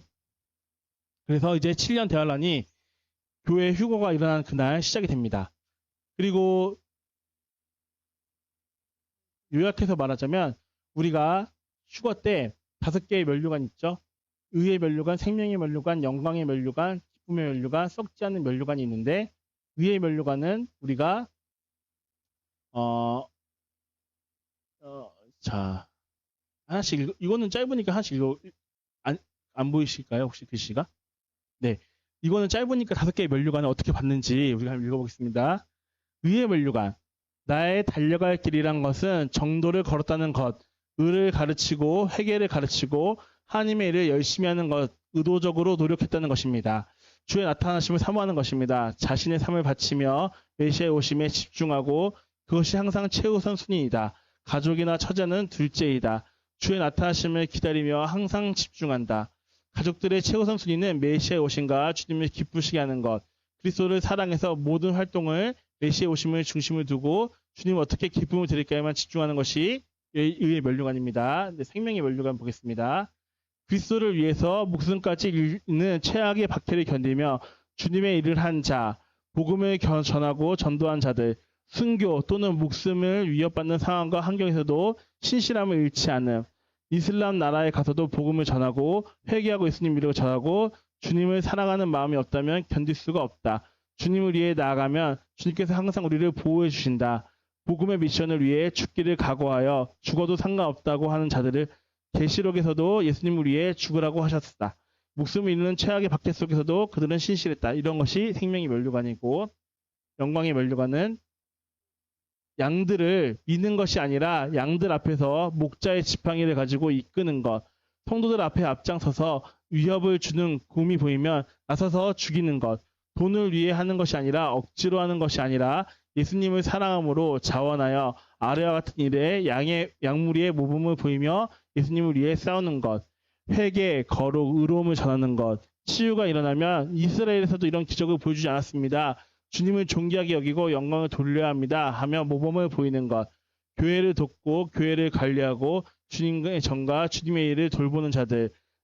이제 어려운 교회에 성경을 보내거나 TV를 사주거나 하며 교회를 돕는 것들이 영광의 면류관이라고 하십니다. 또 기쁨의 면류관. 하나님께로 사람들을 이끌어서 그들이 의롭게 되면 그들은 그렇게 만든 자들의 면류관이 된다. 양들을 보고 사랑하고 예수님께 거룩함의 대로로 인도하고 병에 의로운 거룩하고 주님 앞에 결산할 수 있도록 인도, 제자 교육을 하고 양을 신경 쓰는 자들. 이것이 기쁨의 면류관입니다. 썩지 않는 면류관은 구원을 중심에 두고 예수님을 영접하고 그들의 삶을 재조정하고 훈련합니다. 예수님께 더 가까이 갈 수 있도록 육을 죽이는 것입니다. 육의 약한 본성을 거부함으로써 훈련받습니다. 첫 상금을 메시아의 오심에 두고 모든 것을 합니다. 주님을 섬기는 것에 반대되는 것은 육인데 육의 약한 탐욕을 거부하고 훈련을 통해 주님께 더 나아가 가까이 갑니다. 예수님께 신실하고 한 말씀 한 말씀마다 순종합니다. 성공적인 크리스찬, 승리하는 크리스찬입니다. 예수님이 우선이라는 것을 배우자가 알 수 있습니다라는 것을 통해서 우리가 이제 천국에서 이런 상들을 받습니다. 그 사이에 이제 이 땅은 7년 환란이라는 이제 환란 속에 들어가는데요. 근데 아까 휴거 이후에 곧바로 7년 환란이 아닙니다.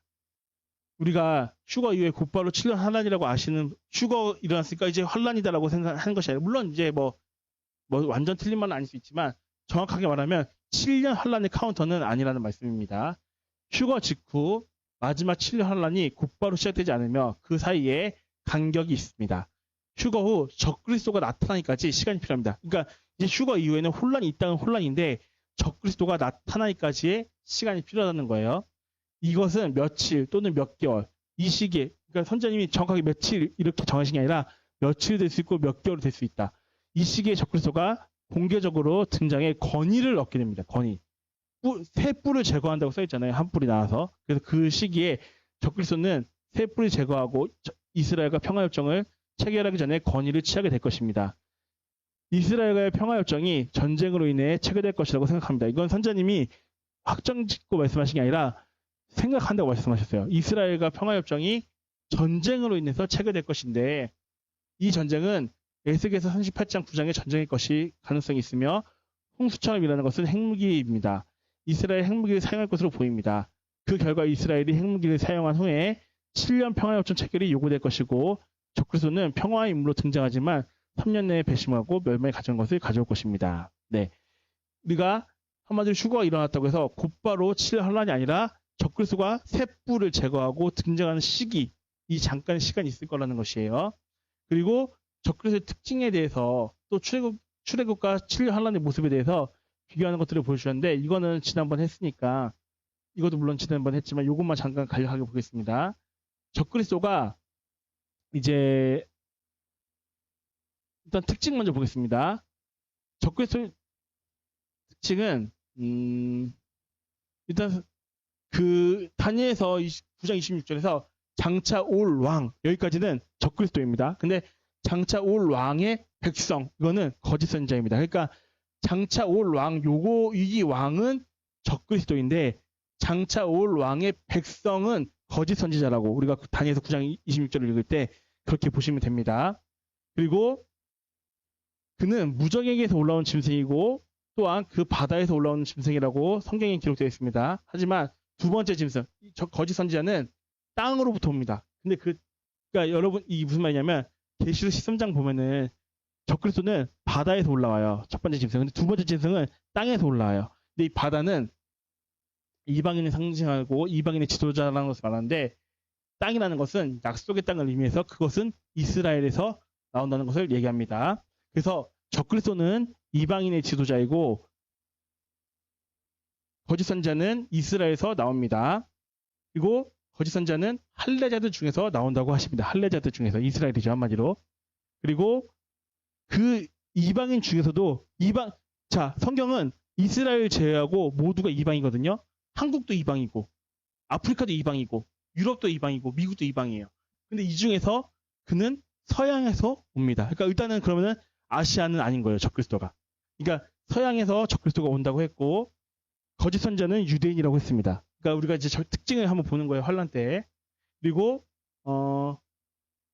그것이 이제 바벨론, 우리가 금신상 보면은 금머리는 뭐 바벨론, 여기 가슴은 페르시아, 이렇게 그 다음에 그리스 로마 있는데 발과 철과 진흙이 섞인 이것은 지금의 현대 유럽이 되었습니다. 그러면은 우리가 현대 유럽에서 온다는 것을 알 수 있죠. 그리고 심지어 옛날에는 그 한국교회에서도 유럽연합을 이 발과 진흙이라고 많이 얘기했었습니다. 한국교회에서도. 그리고 유대인은 거짓 선자는 단지파에서 온다고 이야기하십니다.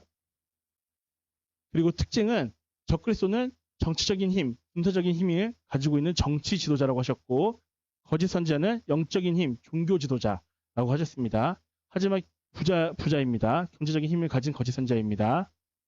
적그리스도는 군사 리더이기도 하는데 거짓 선자도 군인이라고 하셨습니다. 그리고 적그리스도의 특징이 매우 똑똑한 사람일 것이고 완벽한 천재라고 하셨습니다. 상업에서도 뛰어난 수완이 될 것이라고 하셨습니다. 이것 때문에 이제 많은 사람들이 트럼프를 이제 많이 예상하거든요. 똑똑하고 돈도 많고 천재고 지금 완전히 막 세계를 쥐락펴락하고 있잖아요.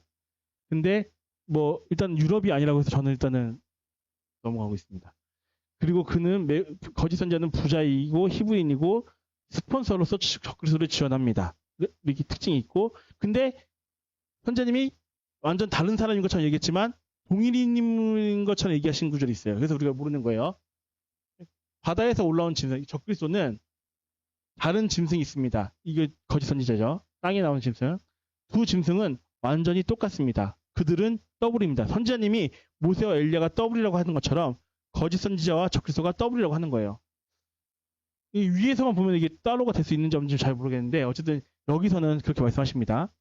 두 짐승은 서로 가까이 있습니다. 적그리스도도 부활을 주장할 것입니다. 그것은 거짓입니다. 매우 영적인 부분이 숨겨져 있을 수 있습니다.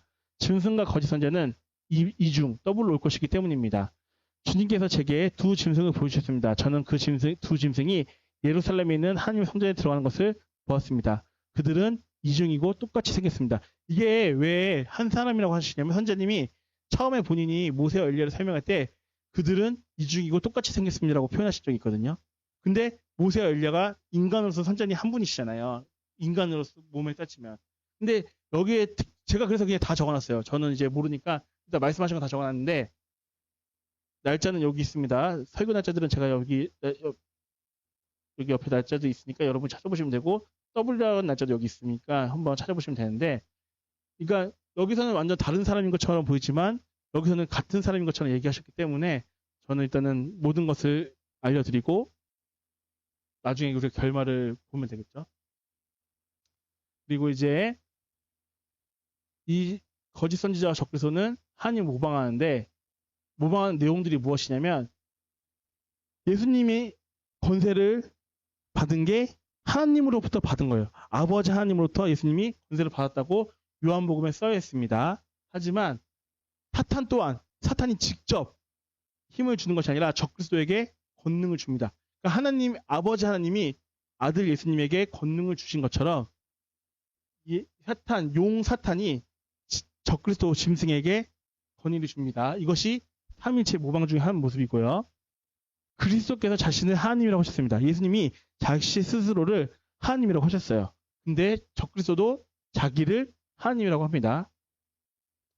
그리고 그리스도께서는 흰말을 타시고 입에 검을 가지고 있어요. 근데 우리가 알고 있듯이 적그리스도도 흰말을 탑니다. 하지만 활은 있고 화살이 없습니다.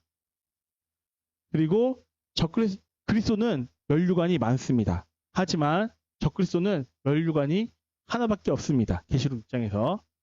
그리고 예수님께서 죽으시고 3일 만에 부활하셨는데 메시아께서 부활하셨던 것처럼 아까 적그리스도도 자기가 부활한 것처럼 해요. 왜 이 부활이 왜 중요하냐? 이게 결국 이 부활로 인해서 적그리스도가 자기를 뭐라고 주장하죠? 하나님. 신성의 죽음을 이길 수 있는 건 하나님밖에 없기 때문에 그래서 제 경배를 유대인들에게 그만하라고 하는 거예요. 자기를 경배하라고. 내가 하나님이니까 나를 경배하라고. 이 부활이 그래서 굉장히 큽니다. 부활 때문에 죽음을 이긴 신성을 가진 사람이라는 것을 증거하기 때문에 예수님께서도 죽은 지 3일 만에 부활하셨고 적그리스도도 자기가 부활할 것을 주장합니다. 그것은 하지만 거짓입니다. 가짜로 하는 겁니다. 그래서 하나님의 부활을 가지고 누가 하나님과 같으냐고 칭송받으시지만 이 출애굽기에 나온 표현을 자기가 받고 싶어 합니다. 적그리스도가. 그리고 7뿔을 가진 어린 양이 있고 어린 양처럼 보이는 2뿔을 가진 거짓 선지자가 있습니다. 그러니까 하나님은 7뿔을 가지셨는데 어린 양은 2뿔을 가지셨어요. 죄송합니다. 하나님은 7뿔을 가지셨는데 거짓 선지자는 2뿔을 가지고 있습니다. 그리고 성령님은 이제 예수님의 사역을 지원했고 교회가 나타나실 때 불의 혀같이 오셨는데 거짓 선지자도 적그리스도를 지원하는 게 거짓 선지자가 불을 내립니다. 근데 여기서 여러분이 보시면 알겠지만 불을 내린 사람이 또 있죠. 성경에서 엘리야. 맞아요. 그래서 거짓 선지자는 엘리야도 모방하고 성령도 모방하는 거예요. 근데 저는 이게 잘 보면 우리가 Welcome, man of God, Welcome, Holy Spirit. 그러니까 저도 이것이 뭔가 연관성이 있다고 생각해요. 이거는 잘 모르겠지만 거짓 선지자도 자기가 엘리야를 모방하고 성령님을 모방하거든요. 근데 우리도 선자님을 이제 칭송할 때 Welcome, man of God, Welcome, Holy Spirit 하는 것이 뭔가 연관이 있지 않을까라고 저는 생각을 해보는데 어쨌든 성령님이 이제 불의 혀같이 오셨고 거짓 선지자도 불을 내리는데 이것이 엘리야도 불을 내리는 모습을 똑같이 따라하는 겁니다. 그리고 모세도 따라하는 게 뭐냐면 모세가 오른손과 이마에 이제 하나님의 인을 줍니다. 어떻게 주냐면 너희가 하나님의 말씀을 머리와 손목에 새기라고 하는데 그것이 짐승의 표로서 오른손과 이마에 짐승의 표를 주는 모습으로서 이것 또한 모세를 짐승의 표가 한마디로 모세 신명기의 모습을 모방하는 것입니다. 그러니까 머리와 손목에 하나님의 말씀을 새기는 것이 짐승의 표가 머리, 이마와 손목에 받는 모습이 이 연관돼서 모방입니다. 그래서 이런 특징들이 있고 이제 아까 사탄이 계속 하늘로 올라가서 참수할 수 있었지만 이제 이 대환란 이후로는 사탄이 자기가 갈 곳을 이제 천국에 가지 못합니다. 그래서 사탄은 다시 한번 이때 전쟁이 있는데 이제 천국에 올라갈 수 없어요. 그래서 뭐라고 하냐면 이거는 한번 읽어보겠습니다. 마지막 한 일의 중간에 그러니까 대환란 3년 반에 그때 미가엘과 그의 천사들이 다시 전투를 수행합니다. 제가 읽을게요. 사탄과 그의 천사들을 물리치고 땅으로 내쫓습니다. 앞에서 먼저 살펴본 것처럼 이 일은 창조 때도 있었지만 차이점이 있습니다. 차이점이 있다고 합니다. 그러니까 처음에 창조 때 인간이 창조하기 전에도 싸웠고 지금도 싸우는데 차이점이 있다는 거예요. 차이점이 무엇이냐? 창조 때 있었던 전투 이후에는 사탄이 하늘에 들어갈 수 있었습니다. 욥기를 통해 볼 수 있고 우리가 이제 여러 성경 구절에서 하나님 앞에 서는 사탄을 그 더러운 옷 벗길 때 그 일을 갑자기 여호수아 앞에서도 볼 수 있고 사탄이 하나님 보좌 옆에 있는 모습들을 많이 볼 수 있었습니다. 근데 하나님께서 계신 하늘에 들어가서 하나님 앞에서 사람들을 참소하는 일을 했었습니다. 사탄은 수천 년 동안 그렇게 해왔고 지금도 그렇게 하고 있습니다. 한마디로 아직 사탄 지금도 총갈 수 있다는 말이에요. 하나님께서 허용하신 것이지만 정하신 때가 있습니다. 계시록 12장 7절 9절의 전투 이후에는 사탄이 그 일을 할 수 없게 된 것입니다. 그러나 사탄은 대환란 후 3년 반 동안 이 땅을 통치하며 이 땅의 사람들로부터 경배를 받게 됩니다. 이하 내용을 보시면 메시아께서 이 땅에 오시는 통로가 된 이스라엘을 사탄이 공격하려고 시도하지만 실패합니다. 그때 내 민족을 호위하는 큰 군주 미가엘이 일어날 것이요. 마지막 때에 미가엘과 사탄의 전투는 다니엘서 12장 1절에서 확인합니다. 하나님의 언약 백성 이스라엘을 보호하는 미가엘이 일어나는 것입니다. 후 3년 반 때에 일어납니다. 후 3년 반은 대환란이기 때문입니다. 그래서 이스라엘을 보호하는 것입니다. 후 3년 반 동안 보호합니다. 자, 여러분 여기서 이제 제가 읽었는데 마귀가 땅으로 내려갈 때 여기서 뭐라고 쓰여있는지 혹시 아세요? 성경에서? 자기의 때가 얼마 남지 않으므로. 그러니까 이제 땅에서 쫓겨난 이후 이제 자기는 3년 반밖에 못한다는 것을 알기 때문에 급해집니다. 마귀도. 그래서 엄청난 그전에도 환란이었지만 대환란이 일어나는 거예요. 대환란. 그래서 저번 시간에 우리 다니엘서 공부했을 때 여러분 기억하시겠지만 이제 사탄의 다니엘서 보면은 그 뿔이 하늘까지 올라가고 하늘의 별들을 떨어뜨리고 하고 제사를 폐하고 하는 이런 모습들이 제가 뭔지 설명해 드렸는데 그 하늘의 별들은 실제적으로는 이스라엘이고 또 교회고 왜냐면은 아브라함에게 저 무뼈들을 보라 네 자손이 될 거다.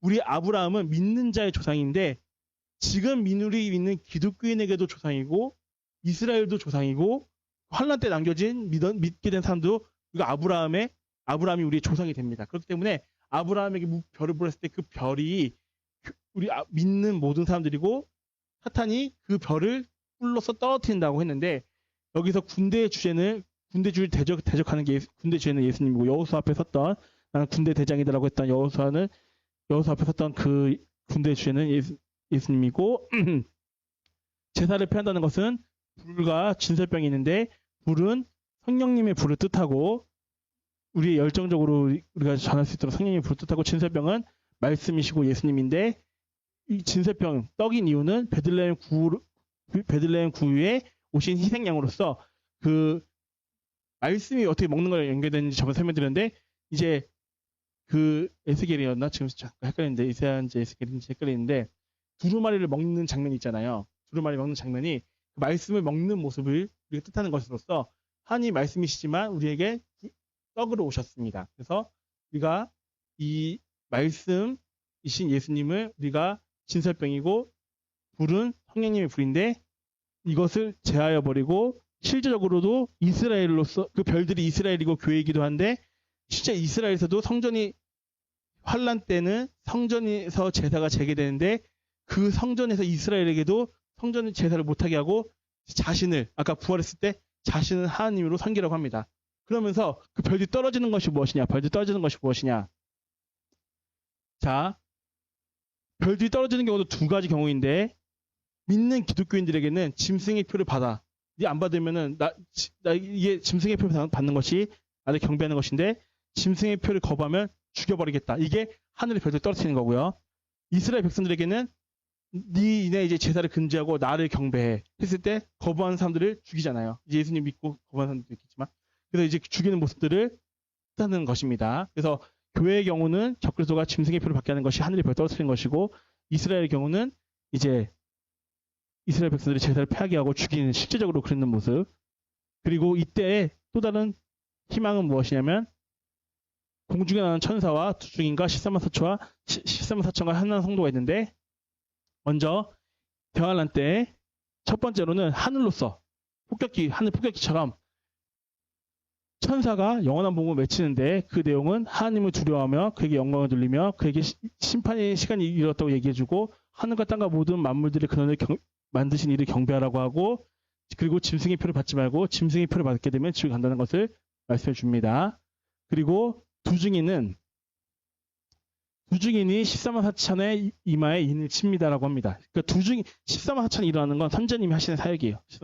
그래서 제가 과거에 갈매산에서 세운 12개의 돌을 어떻게 회복할지에 대해서도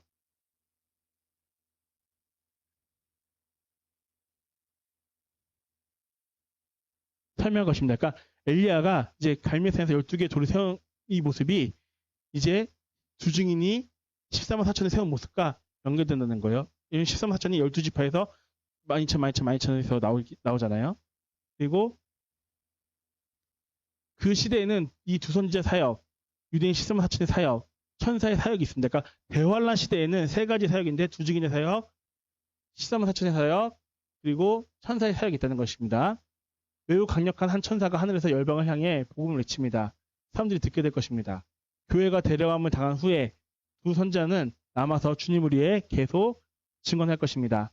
히브리인 14만 4천이 회심하고 그리스도를 믿게 되어 전 세계로 가서 복음을 전할 것이고 큰 부흥이 있을 것입니다. 그때도 제일 큰 부흥이 있는 거예요. 근데 유대인들의 이마에 예수님의 이름이 있습니다. 유대인들이 이제 유대인 메시아를 경배하고 있는 것입니다. 물론 이전에 선자님이 구약의 제사를 보면서 제사를 하지 말라고 예수님께서 이미 부활하셨다고 전하십니다. 요한계시록 14장 3절에서 그들이 보좌 앞과 내 생물 앞과 장로들 앞에 서서 새 노래를 부르는데 이 노래를 받은 사람은 13만 4천밖에 아는 사람이 없다라고 하는데 아브라함에게 주신 약속이 마침내 성취되는 것입니다. 그러니까 이스라엘 자손으로서 너로 큰 민족을 이루고 많은 민족들이 너로 말미암아 복을 받으리라는 말씀이 성취되는 것이고 그들이 예수님과 하나님 아버지와 성령님을 향해 경배를 인도하고 다른 모든 민족들이 그들의 인도를 받는 것입니다. 자, 선자님이 14만 4천을 세우고 이 14만 4천이 열방에 나갑니다. 이제 열방에 나가는 거예요. 14만 4천이. 요한계시록 7장을 읽었습니다. 그리고 우리는 13만 4천의 엄청난 사역에 대해 보았습니다. 땅의 최악의 공포, 참혹한 공포와 가운데 이루어지는 사역입니다. 그러니까 편안할 때 이루어진 게 아니라 제일 최악의 공포일 때, 이전에도 없고 이후에도 없을 환란일 때 이 사역이 이루어지는데 하나님의 가장 큰 진노가 땅에 쏟아집니다. 바로 그 한가운데 가장 큰 전 세계적인 부흥이 땅을 강타합니다. 주님의 두 선자가 유대인 13만 4천을 주님께로 인도합니다. 그리고 13만 4천이 불과 함께 땅끝까지 나아가서 말씀을 전하는 것입니다. 그때 두 선자의 사역은 이스라엘 예루살렘으로 옮겨지기 때문입니다. 온 땅이 생방송으로 두 선자의 사역을 지켜본다고 성경에서 말씀하십니다. 왜 성경에서 말씀하냐고 하냐면 두 증인이 죽었을 때 많은 사람들이 서로 선물 주고받으면서 좋아하잖아요. 그것은 이미 TV 생중계를 보고 있다는 것을 뜻한다고 하셨습니다. 그러니까 이 사역을 지켜본다고 성경에서 이제 써있다는 부분, 그 부분을 말씀하신 것입니다. 제가 저번에 선전 영상 자동 번역되는 거 유튜브 보여드렸죠. 그 영상인데 자동 번역돼서 나오잖아요. 아, 이제 이렇게 되면은 저는 사실 이 영어인데 어떻게 할 수 그렇게 될까 했는데 나중에 통역하는 사람 없더라도 가능하겠다는 생각이 들더라고요. 그래서 지금도 이런데 좀 더 시간 지나면 선자님이 얘기하시면 각 나라의 언어로 되겠구나라는 생각이 그때 살짝 듣게 됐습니다. 네. 지금 여러분이 지금 보는 것보다 더 큰, 더 첨단적인 능력이 두 선자에게 주어질 것입니다. 많은 사람들을 추세해서 주님께로 인도합니다. 그래서 큰 전 세계적인 부흥이 있을 것입니다. 공중에 날아가는 천사도 있습니다. 하나님의 영원한 복음의 천사입니다. 이것은 동시에 일어난 일입니다. 땅 가운데 가장 큰 부흥은 지금 일어나는 것이 아니라 대환란, 가장 큰 재난 한가운데 일어납니다. 이것은 놀랍습니다. 여기까지는 이제 두 증인과 14만 4천이었는데 이제 14만 4천과 그 환란 성도에 대한 얘기가 이제 나옵니다. 예수님께서는 죽음으로써 그분의 생명을 내어주심으로 사탄을 이기셨습니다. 대환란 시대의 성도, 그러니까 환란 성도도 그들의 경우도 마찬가지입니다. 그들이 적그리스도를 이길 수 있는 유일한 방법은 그들의 생명을 내어놓는 것입니다. 그렇게 그 성도는 주님 앞에 서는 것입니다. 이 주님 앞에 선다는 게 무슨 말이냐면 뒤에 나오나? 그 주님 앞에서 13만 4천이나 많은 성도들이 서 있는 모습이에요. 그 서 있는 모습을 얘기하는 거예요. 계시록에서. 그들은 다양한 민족과 인종의 사람들로 구성된 군대인데 기름 부음 받은 14만 4천이, 그러니까 선자님에게 기름 부음 받은 14만 4천이 사람들을 추해서 그 군대를 세웁니다. 전능하신 주님께서 군대를 세우시는데 유대인 13만 4천을 통해 그 군대가 세워집니다. 지금 여러분에게 말씀을 전하고 있는 이 두 선자가 13만 4천에게 기름을 붓고 그들을 세상 가운데로 파송합니다. 그리고 13만 4천이 불과 함께 나아가서 세상을 추수합니다. 큰 무리를 추수하는 것입니다. 그 큰 무리가 짐승을 이기기 시작합니다. 어떤 방법으로 짐승을 이깁니까? 어린 양을 따름으로써 이깁니다. 큰 무리가 어린 양을 따르는 방법은 무엇입니까? 하나님의 어린 양은 십자가에 달려 죽으심으로써 사탄을 이기셨습니다. 그분의 발자취를 따라서 그들도 죽습니다. 그들의 생명을 바치는 것입니다. 그렇게 짐승을 이깁니다. 이렇게 예수님의 군대는 독특합니다. 평범하지 않습니다. 그들이 열방을 회개로 이끄는 방법입니다. 그리고 제가 여기서 지금 보니까 빼먹었는데 지금은 여러분이 예수님의 죽음으로 대체 죽음을 하지만 나중엔 여러분의 죽음을 이제 해야 된다는 말씀도 있었습니다. 같은 말씀입니다. 그렇게 해서 이제 환란 때의 모습이 있는데 이렇기 때문에 이때 죽은 사람들이 이제 하나님께 일단 요거부터 할게요. 영원한 복음의 내용은 여기서는 이제 위에 거 성경 구절만 있지만 사실은 선자님이 좀 더 자세히 설명해 주셨는데 여호와께서 이 영원한 복음의 내용이 대환란 때 전해진 영원한 복음의 내용이 여호와께서 이스라엘을 보호하시는 관련된 내용들이 있을 것이라고 말씀하셨고요. 하나님이 독생자 예수님을 주신 것, 이 부분이 영원한 복음에 들어갈 것이라고 하셨고요. 이제 계시록에 나왔던 이 부분이 함께 이 대환란 때의 복음의 내용이라고 하셨습니다. 그러니까 우리가 이 부분은 잘 안 했기 때문에 제가 다시 참고했습니다. 이스라엘을 보호하신다는 성경의 많은 약속들 또한 그때 복음의 내용이라고 하십니다. 지금 우리가 휴거가 우리의 복음의 내용, 지금은 우리의 복음의 내용이 중심이잖아요. 그러니까 하나님께 곧 휴거가 일어나니까 주님의 오심이 있으니까 여러분이 서둘러 준비하라는 게 우리의 지금의 복음의 내용의 주제였다면 이 대환란 때는 휴거 의미 없잖아요. 근데 그때는 이스라엘을 보호하시는 하나님을 강조하시면서 독생자 예수님을 주시는 걸 강조하고 이 아래 내용들이 이제 영원한 복음의 주제가 된다고 합니다. 고가 마곡은 실제 러시아와 이란을 포함한 이제 군대들이고 이제 이때 아까 전에 적그리스도에서 많이 하늘의 별들이 떨어지니까 많은 사람들이 죽었을 거 아니에요. 큰 무리가 어린 양을 따라 죽음으로 많이 죽었잖아요. 그러니까 대부흥 때 예수님을 따라 죽은 사람들이 많잖아요. 그렇기 때문에 이제 여섯째 인을 떼시는 이유가 존재하게 되는데,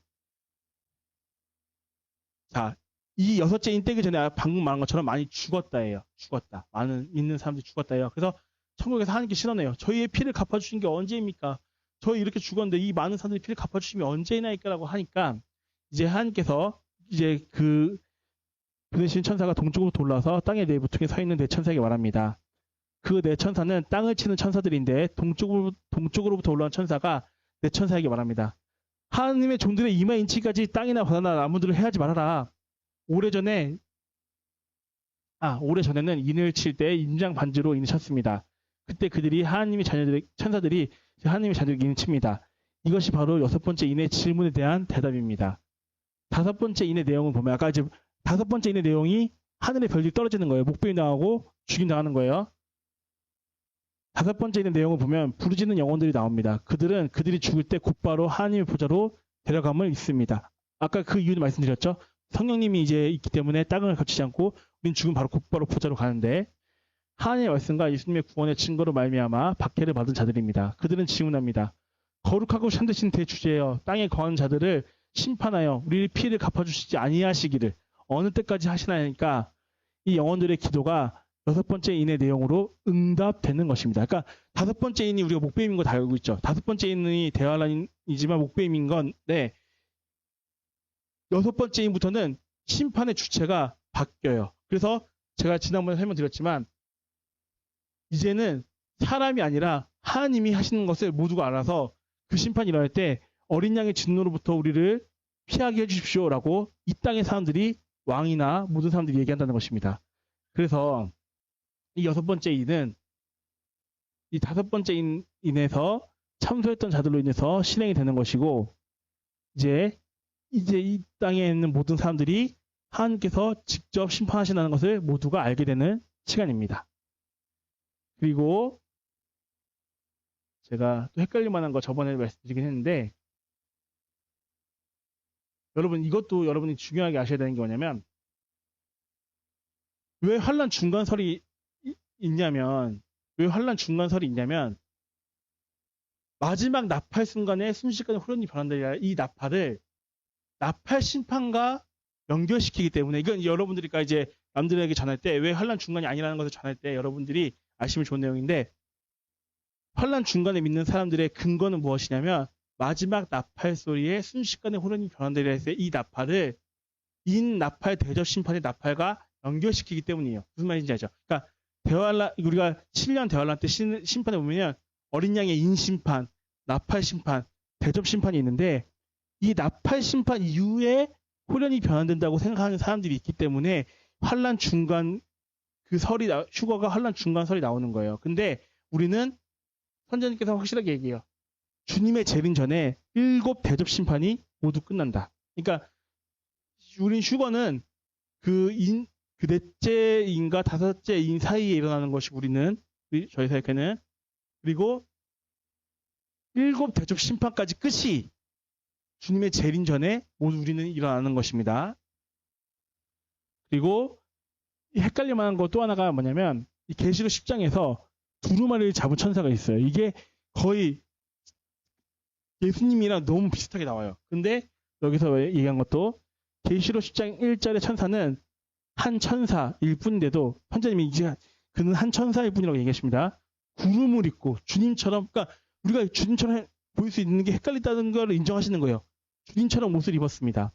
오른발은 바다를 밟고 왼발은 땅을 밟고 온 땅에 서 있다는 의미입니다. 두 대륙에 서 있습니다. 이는 하나님의 천사들이 가진 권능과 우월함을 설명합니다. 천사는 작은 두루마리를 들고 있으며 이는 작은 두루마리, 예수님의 두루마리와 다른 두루마리로서 하나님께서 맡기신 임무와 사명을 나타냅니다. 그러니까 우리가 두루마리도 잡고 있고 구름으로 옷을 입었다니까 이게 예수님처럼 헷갈릴 수 있다는 것을 선자님이 짚어주신 거예요. 근데 이거는 다른 천사이다. 한 천사이다. 그리고 하나님의 계시를 전달하며 중요한 사역을 수행합니다. 그리스도의 탄생과 인류의 시간표도 천사들이 전했습니다. 다니엘서 9장 21절 22절에 따르면 천사들은 하나님의 숨겨진 메시지를 계시합니다. 천사는 두 선지자에게 보냄을 받습니다. 계시록 7장에선 하나님의 인을 가지고 와서 환난 중 백성을 보호합니다. 천사는 인간보다 우월하며 하나님의 중요한 일들을 행하지만 베드로서 2장 4절처럼 죄를 지으면 용서받지 못합니다. 이것은 죄를 살아가는 세대에게 경고하는 말씀이 주십니다. 하시면서 어쨌든 이 천사는 다른 천사라는 것을 말씀하셨고, 네. 그리고 그다음에 이제 아까 주님께서 여러분 이제 너무 다 잘 아시지만 주님께서 오실 때 어디로 오시죠? 재림 7년 환란 끝에 네, 예루살렘 동편 감람산에 오시고 그 다음에 아마겟돈 전쟁을 치르십니다. 예루살렘 동편 감람산이 이쪽, 동서남북에 있을 때 이쪽이고 아마겟돈은 이쪽, 무기토산이 이쪽, 아마겟돈이 무기토산이거든요. 무기토산 이쪽이고 페트라가 이제 이쪽에서 이제 가지고 이스라엘 백성들을 보호하러 가십니다. 모두가 다 아시는 내용이라서 이거 넘어가겠습니다. 그리고 그것을 표현하는 게 돌의 나라라고 하십니다. 그러니까 아까 이새의 싹 가지로 오실 때는 인자이신 예수님이고 왕으로서 오시는 예수님은 돌로서 오시는 예수님입니다. 그래서 돌이 올 때는 그 신상을 부수고 이 땅의 왕들과 이 땅의 나라들을 부수시는 것입니다. 주님께서 돌로 오실 때에는 심판주로 오시는 것입니다. 죄를 심판하시기 오십니다. 그래서 영원한 하나님의 나라, 즉 거대한 산을, 그 돌이 지나친 다음에 거대한 산이 되잖아요. 산을 세우시는 것입니다. 돌의 반대는 가지랑 싹, 초림 때 예수님 오시는 것을 써놨습니다. 그리고 오시자마자 바로 천년왕국이 시작되냐? 우리는 다 잘 알고 있습니다. 이미 너무 많이 들어서. 75일의 시간이 있습니다. 30일은 아마겟돈 전쟁을 하시고 45일은 성전 정화와 보좌를 세우십니다. 그리고 이때 이제 적그리스도와 거짓 선지자는 즉시 불못에 들어가는데, 그러니까 예수님께서 재림하시고 30일 아마겟돈 전쟁하신 다음에 적그리스도와 거짓 선지자는 그 즉시 바로 불못에 들어가는데 사탄은 불못에 바로 들어가지 않죠. 1000년 동안 부정에게 갇혀 있습니다. 1000년 동안.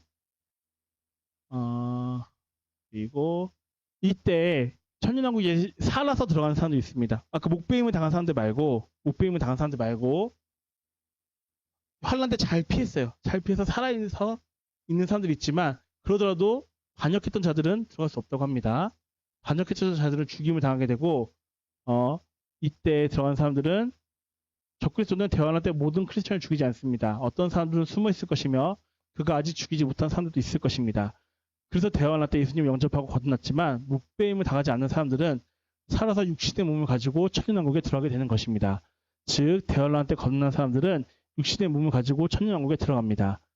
그리스도의 천년왕국 때 구원을 받은 자들만 천년왕국에 들어갈 수 있는 것입니다. 반역한 자들은 그리스도의 천년왕국에 들어가지 못합니다. 거듭난 자만이 천년왕국에 들어갈 수 있습니다. 라고 하면서 우리가 천년왕국에 이제 들어갑니다. 그러면은 이제 천년왕국에서 두 종류의 인간이 있는 거예요. 영화로운 몸을 입은 인간과 살아서 육신의 몸을 가지고 들어간 사람들이 있는 거예요. 근데 영화로운 몸을 입은 사람들은 세 종류가 있죠. 신약성도, 구약성도, 묵배임을 당한 환란성도. 근데 이때 육을 입은 사람들은 환란성도지만 살아서 들어간 사람들, 그리고 이때 천년왕국 때 태어난 사람들이 이제 이 두 종류의 몸을 가지고 천년왕국이 시작됩니다. 여러분 다 왔어요. 천년왕국 다음에 이제 곧 끝나는 거 아시죠? 천년왕국 다 왔습니다. 그래서 설명했고, 하지만 이때 다시 처음에 창세기처럼 장수합니다. 사람들이 창세기까지 장수하고 100세에 죽은 자는 왜 이렇게 일찍 죽었어 라고 하는 것처럼 아쉬운 것처럼 그 죽는데 왜 죽냐? 이때는 사망이 없거든요. 이때는 사망이 없고 제 말은 사망이 있지만 이때는 질병에 들거나 나이를 먹어서 죽는 개념은 없는데 왜 죽게 되는 것이냐? 이때 죄를 지으면 하나님께서 즉각 심판하신다고 하십니다. 물론 그 저번에 얘기 나왔던 것처럼 조금만 죄에서 바로 죄 지냐? 모르죠. 저 모르는데 그것까지는 뭐 제가 알 수 없는 얘기니까 모르는 거 모르는데 어쨌든 그 사람들이 죽는 이유는 죄 때문에 하나님께서 심판으로 죽인다고 하십니다. 그래서 지금 우리가 사탄이 왕인 임금인 나라에 태어나서 우리가 보이지 않는 분을 보이는 것처럼 믿는 것이 굉장히 어려운 시대이지만 그래서 우리가 회개의 기회도 있고 있는 것이지만 그때는 태어나자마자 예수님이 왕인 그 나라에 태어났는데도 불구하고 죄를 짓는다는 건 천사가 처음에 반역했던 거랑 똑같이 보시는 거예요. 그래서 천년왕국 때도 원래 죽음이 장수하지만 그 100세에 죽는 자들은 죄를 지어서 죽는데 왜냐하면은 거듭난 자들은 살아서 들어가긴 하지만 그 후에 태어난 애들은 다시 죄를 짓기 때문입니다. 그리고 천년왕국 때에 예수님께서 직접 천년왕국에 들어가 성전을 지으시고, 한마디로 천년왕국 성전 전에 뭐가 있죠? 예루살렘에? 이제 제3성전, 환란성전이 있죠. 그걸 사용하시는 게 아니라 다시 예수님께서 성전을 정화하시고 지으시고, 그리고 천년왕국 때는 제사가 다시 부활합니다. 제사가. 근데 이것은 우리의 죄를 대속하기 위한 제사가 아니라 예수님의 희생을 기억하기 위한 제사라는 것입니다. 그리고 그때는 사독의 아들들이 제사를 맡게 됩니다. 천년왕국 때 제사장이 우리 전 백시잖아요. 이씨 있고 최씨 있잖아요. 그러니까 하고 싶다고 하는 게 아니라 사독 가문이 하게 됩니다. 왜냐하면 그때 다윗을 도와줬을 때 하나님께서 약속하셨기 때문이에요. 다윗을 사독 가문이 도와줬을 때 그때 받은 약속을 이때 실행하십니다. 사독 가문에게서 제사장으로서 그 제사를 인도하고요.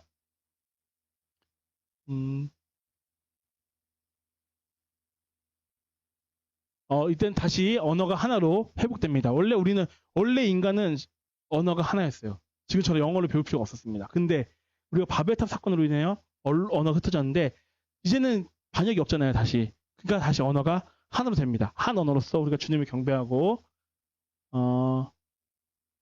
이때 천년왕국 때는 동물이 함께 공존합니다. 근데 이렇게 말씀하신 이유가 새하늘과 새 땅 때는 동물이 없다는 뜻으로 얘기하신 건지 모르겠지만, 어쨌든 천년왕국 때 그 사자들이 어린 양 같은 이게 실현되는 게 천년왕국입니다. 그리고 이때까지도 사탄은 천년 동안 무정행에 있는데 이제 여기서 다시 한번 아마겟돈 전쟁이 일어납니다. 왜냐면은 천년 동안 묵혀있던 이 사탄이 일어나서 한번 반역을 일으키는데 이때 사탄을 동조하는 천년왕국에 태어난 세력들이 있기 때문에 다시 한번 아마겟돈 전쟁을 하십니다.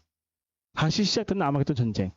여러분을 위해서 제가 이사야서 12장 4절을 읽었습니다. 그분께서 오실 때 그분의 입에서 나오는 의로움의 검으로 철장과도 같은 그분의 호흡으로 열방을 치십니다. 그분께는 오셔서 두 전쟁을 치르십니다. 치르십니다. 적그리스도는 메시아와 싸우기 위해서 열방을 모으는데 메시아께서 그분의 입으로 검을 치십니다. 그 후에, 그러니까 이건 첫 번째 천년왕국이에요. 두 전쟁 중에서 첫 번째 천년왕국 그러니까 아마겟돈 전쟁. 예수님 지상 재림 때 아마겟돈 전쟁인데 첫 번째 전쟁이고, 그 후에 그분의 천년왕국을 세우십니다. 세운 다음에 천년왕국의 시대가 지난 후에 대적이, 이거는 적그리스도였는데 여기서 대적은 사탄이에요. 사탄이 풀려나고 반역이 반복되며 아마겟돈 전쟁이 다시 시작되는 것입니다. 그러니까 아마겟돈 전쟁은 두 번이에요. 예수님이 지상 재림 때, 천년 동안 사탄이 갇혀있다가 풀릴 때. 근데 계시록 2장 7절 9절에서 이거 선자님이 하신다고 하시네요. 이거는 한번 읽어보시겠습니다. 제가 읽겠습니다. 계시록 20장 7절. 천년이 참에 사탄이 그 옥에 도여 나와서 땅의 사방 백성 곧 곡과 마곡을 미혹하고 모아 싸움을 붙이리니 그 수가 바다 모래와 같이 같으리라. 그들이 지면에 널리 퍼져 성도들의 진과 사랑하는 성을 두름에 하늘에서 불이 내려와 그들을 태워버리고, 이 구절에 대해서 선자님 말씀하시기를 천년왕국 시대에 거듭나지 않고 반역한 자들이 있습니다. 그래서 하나님께서는 그들을 불로 태우십니다. 두 증인을 통해 불심판을 이루십니다. 이렇다고 하시네요. 그리고 선자님은 천년왕국 때 이 땅에 있지 않습니다. 두 증인은 천년왕국 동안에 천년왕국에 안 계시고 하나님 보좌에 계십니다. 천년왕국이 시작될 때 두 선지자도 천국에 있는 하나님 보좌로 돌아갑니다. 저는 그것을 이미 보았습니다.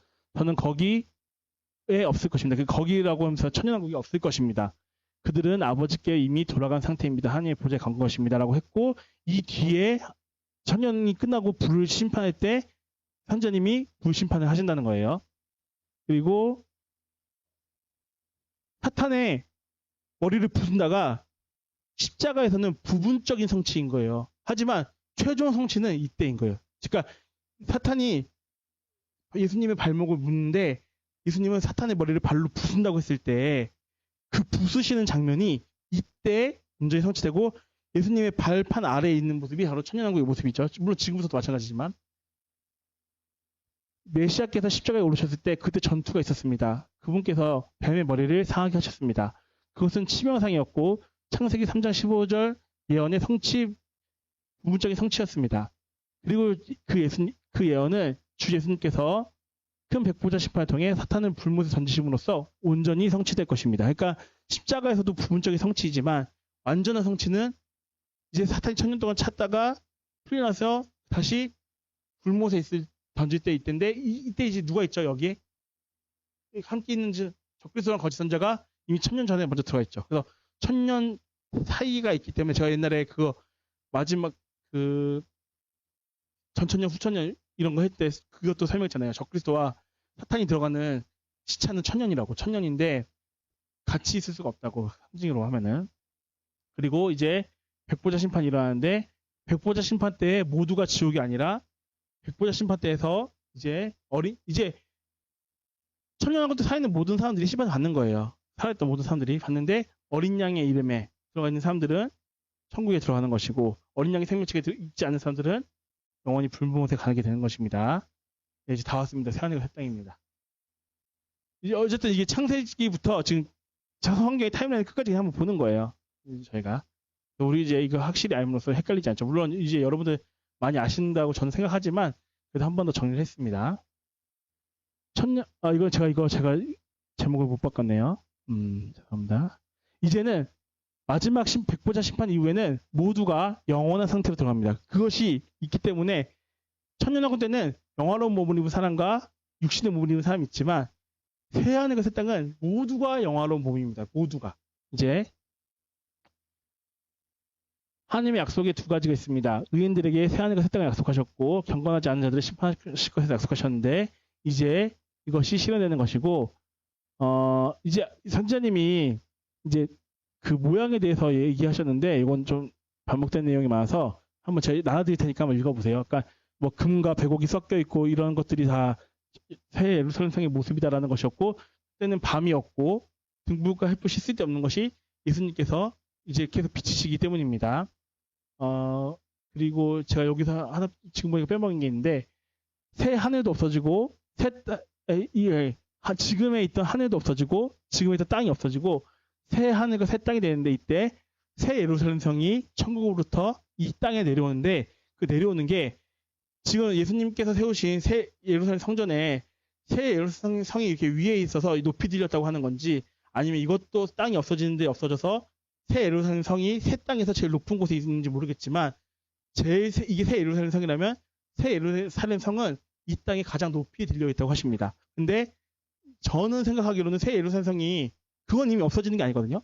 새 예루살렘 성이 천국으로 내려오는 거예요. 내려오는 거. 그래서 내려와서 높이 들려 있다라고 했을 때 사실 제가 이것을 왜 모른다라고 얘기하냐면 이제 인영 목사님이나 그레이스 김 우리 말레이시 그레이스 김 분들이 영어는 온유대 감독님보다 잘하세요. 근데 온유대 감독님이 그분보다 성경은 더 많이 하시는데 영어적으로 봤을 때 선자님의 그 표현이 들려있다라고 하셨대요. 그 성전 위에 들려있다라고 하셔서 성전 위에 예루살렘 성이 들려있는 건지 모르겠는데 온유대 감독님 표현으로는 가장 높이 있는 것이라고 했어요. 그래서 이게 어쨌든 예수님이 천년왕국 때 지으신 예루살렘 성전에 새 예루살렘이 위에 있는 것인지 아니면은 왜냐면 우리 그때 날아다닐 수 있잖아요. 우리 모두가 영화로운 몸이면은 위에 있는 것인지 아니면은 이 땅에서 높이 들려 있는 것인지 모르겠지만 어쨌든 이건 확실하지 않지만 요 정도의 두 개의 고민은 있습니다. 네, 그래서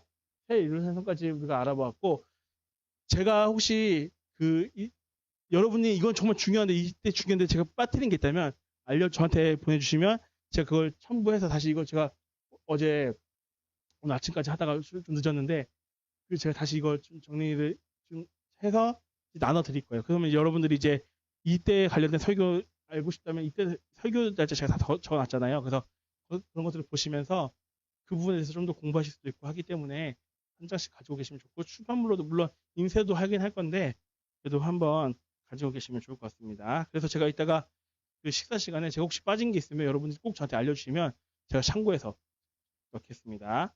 네, 기도하겠습니다. 전능하신 주 예수님, 오늘 주님께 복종합니다. 그리고 주님을 제 마음속에 구세주로 영접합니다. 전능하신 주 예수님, 간구하옵기는 저를 예수님의 보혈로 완전히 씻어 주시옵소서. 그리고 제 구원에 있어서 거룩함을 세워 주시옵소서.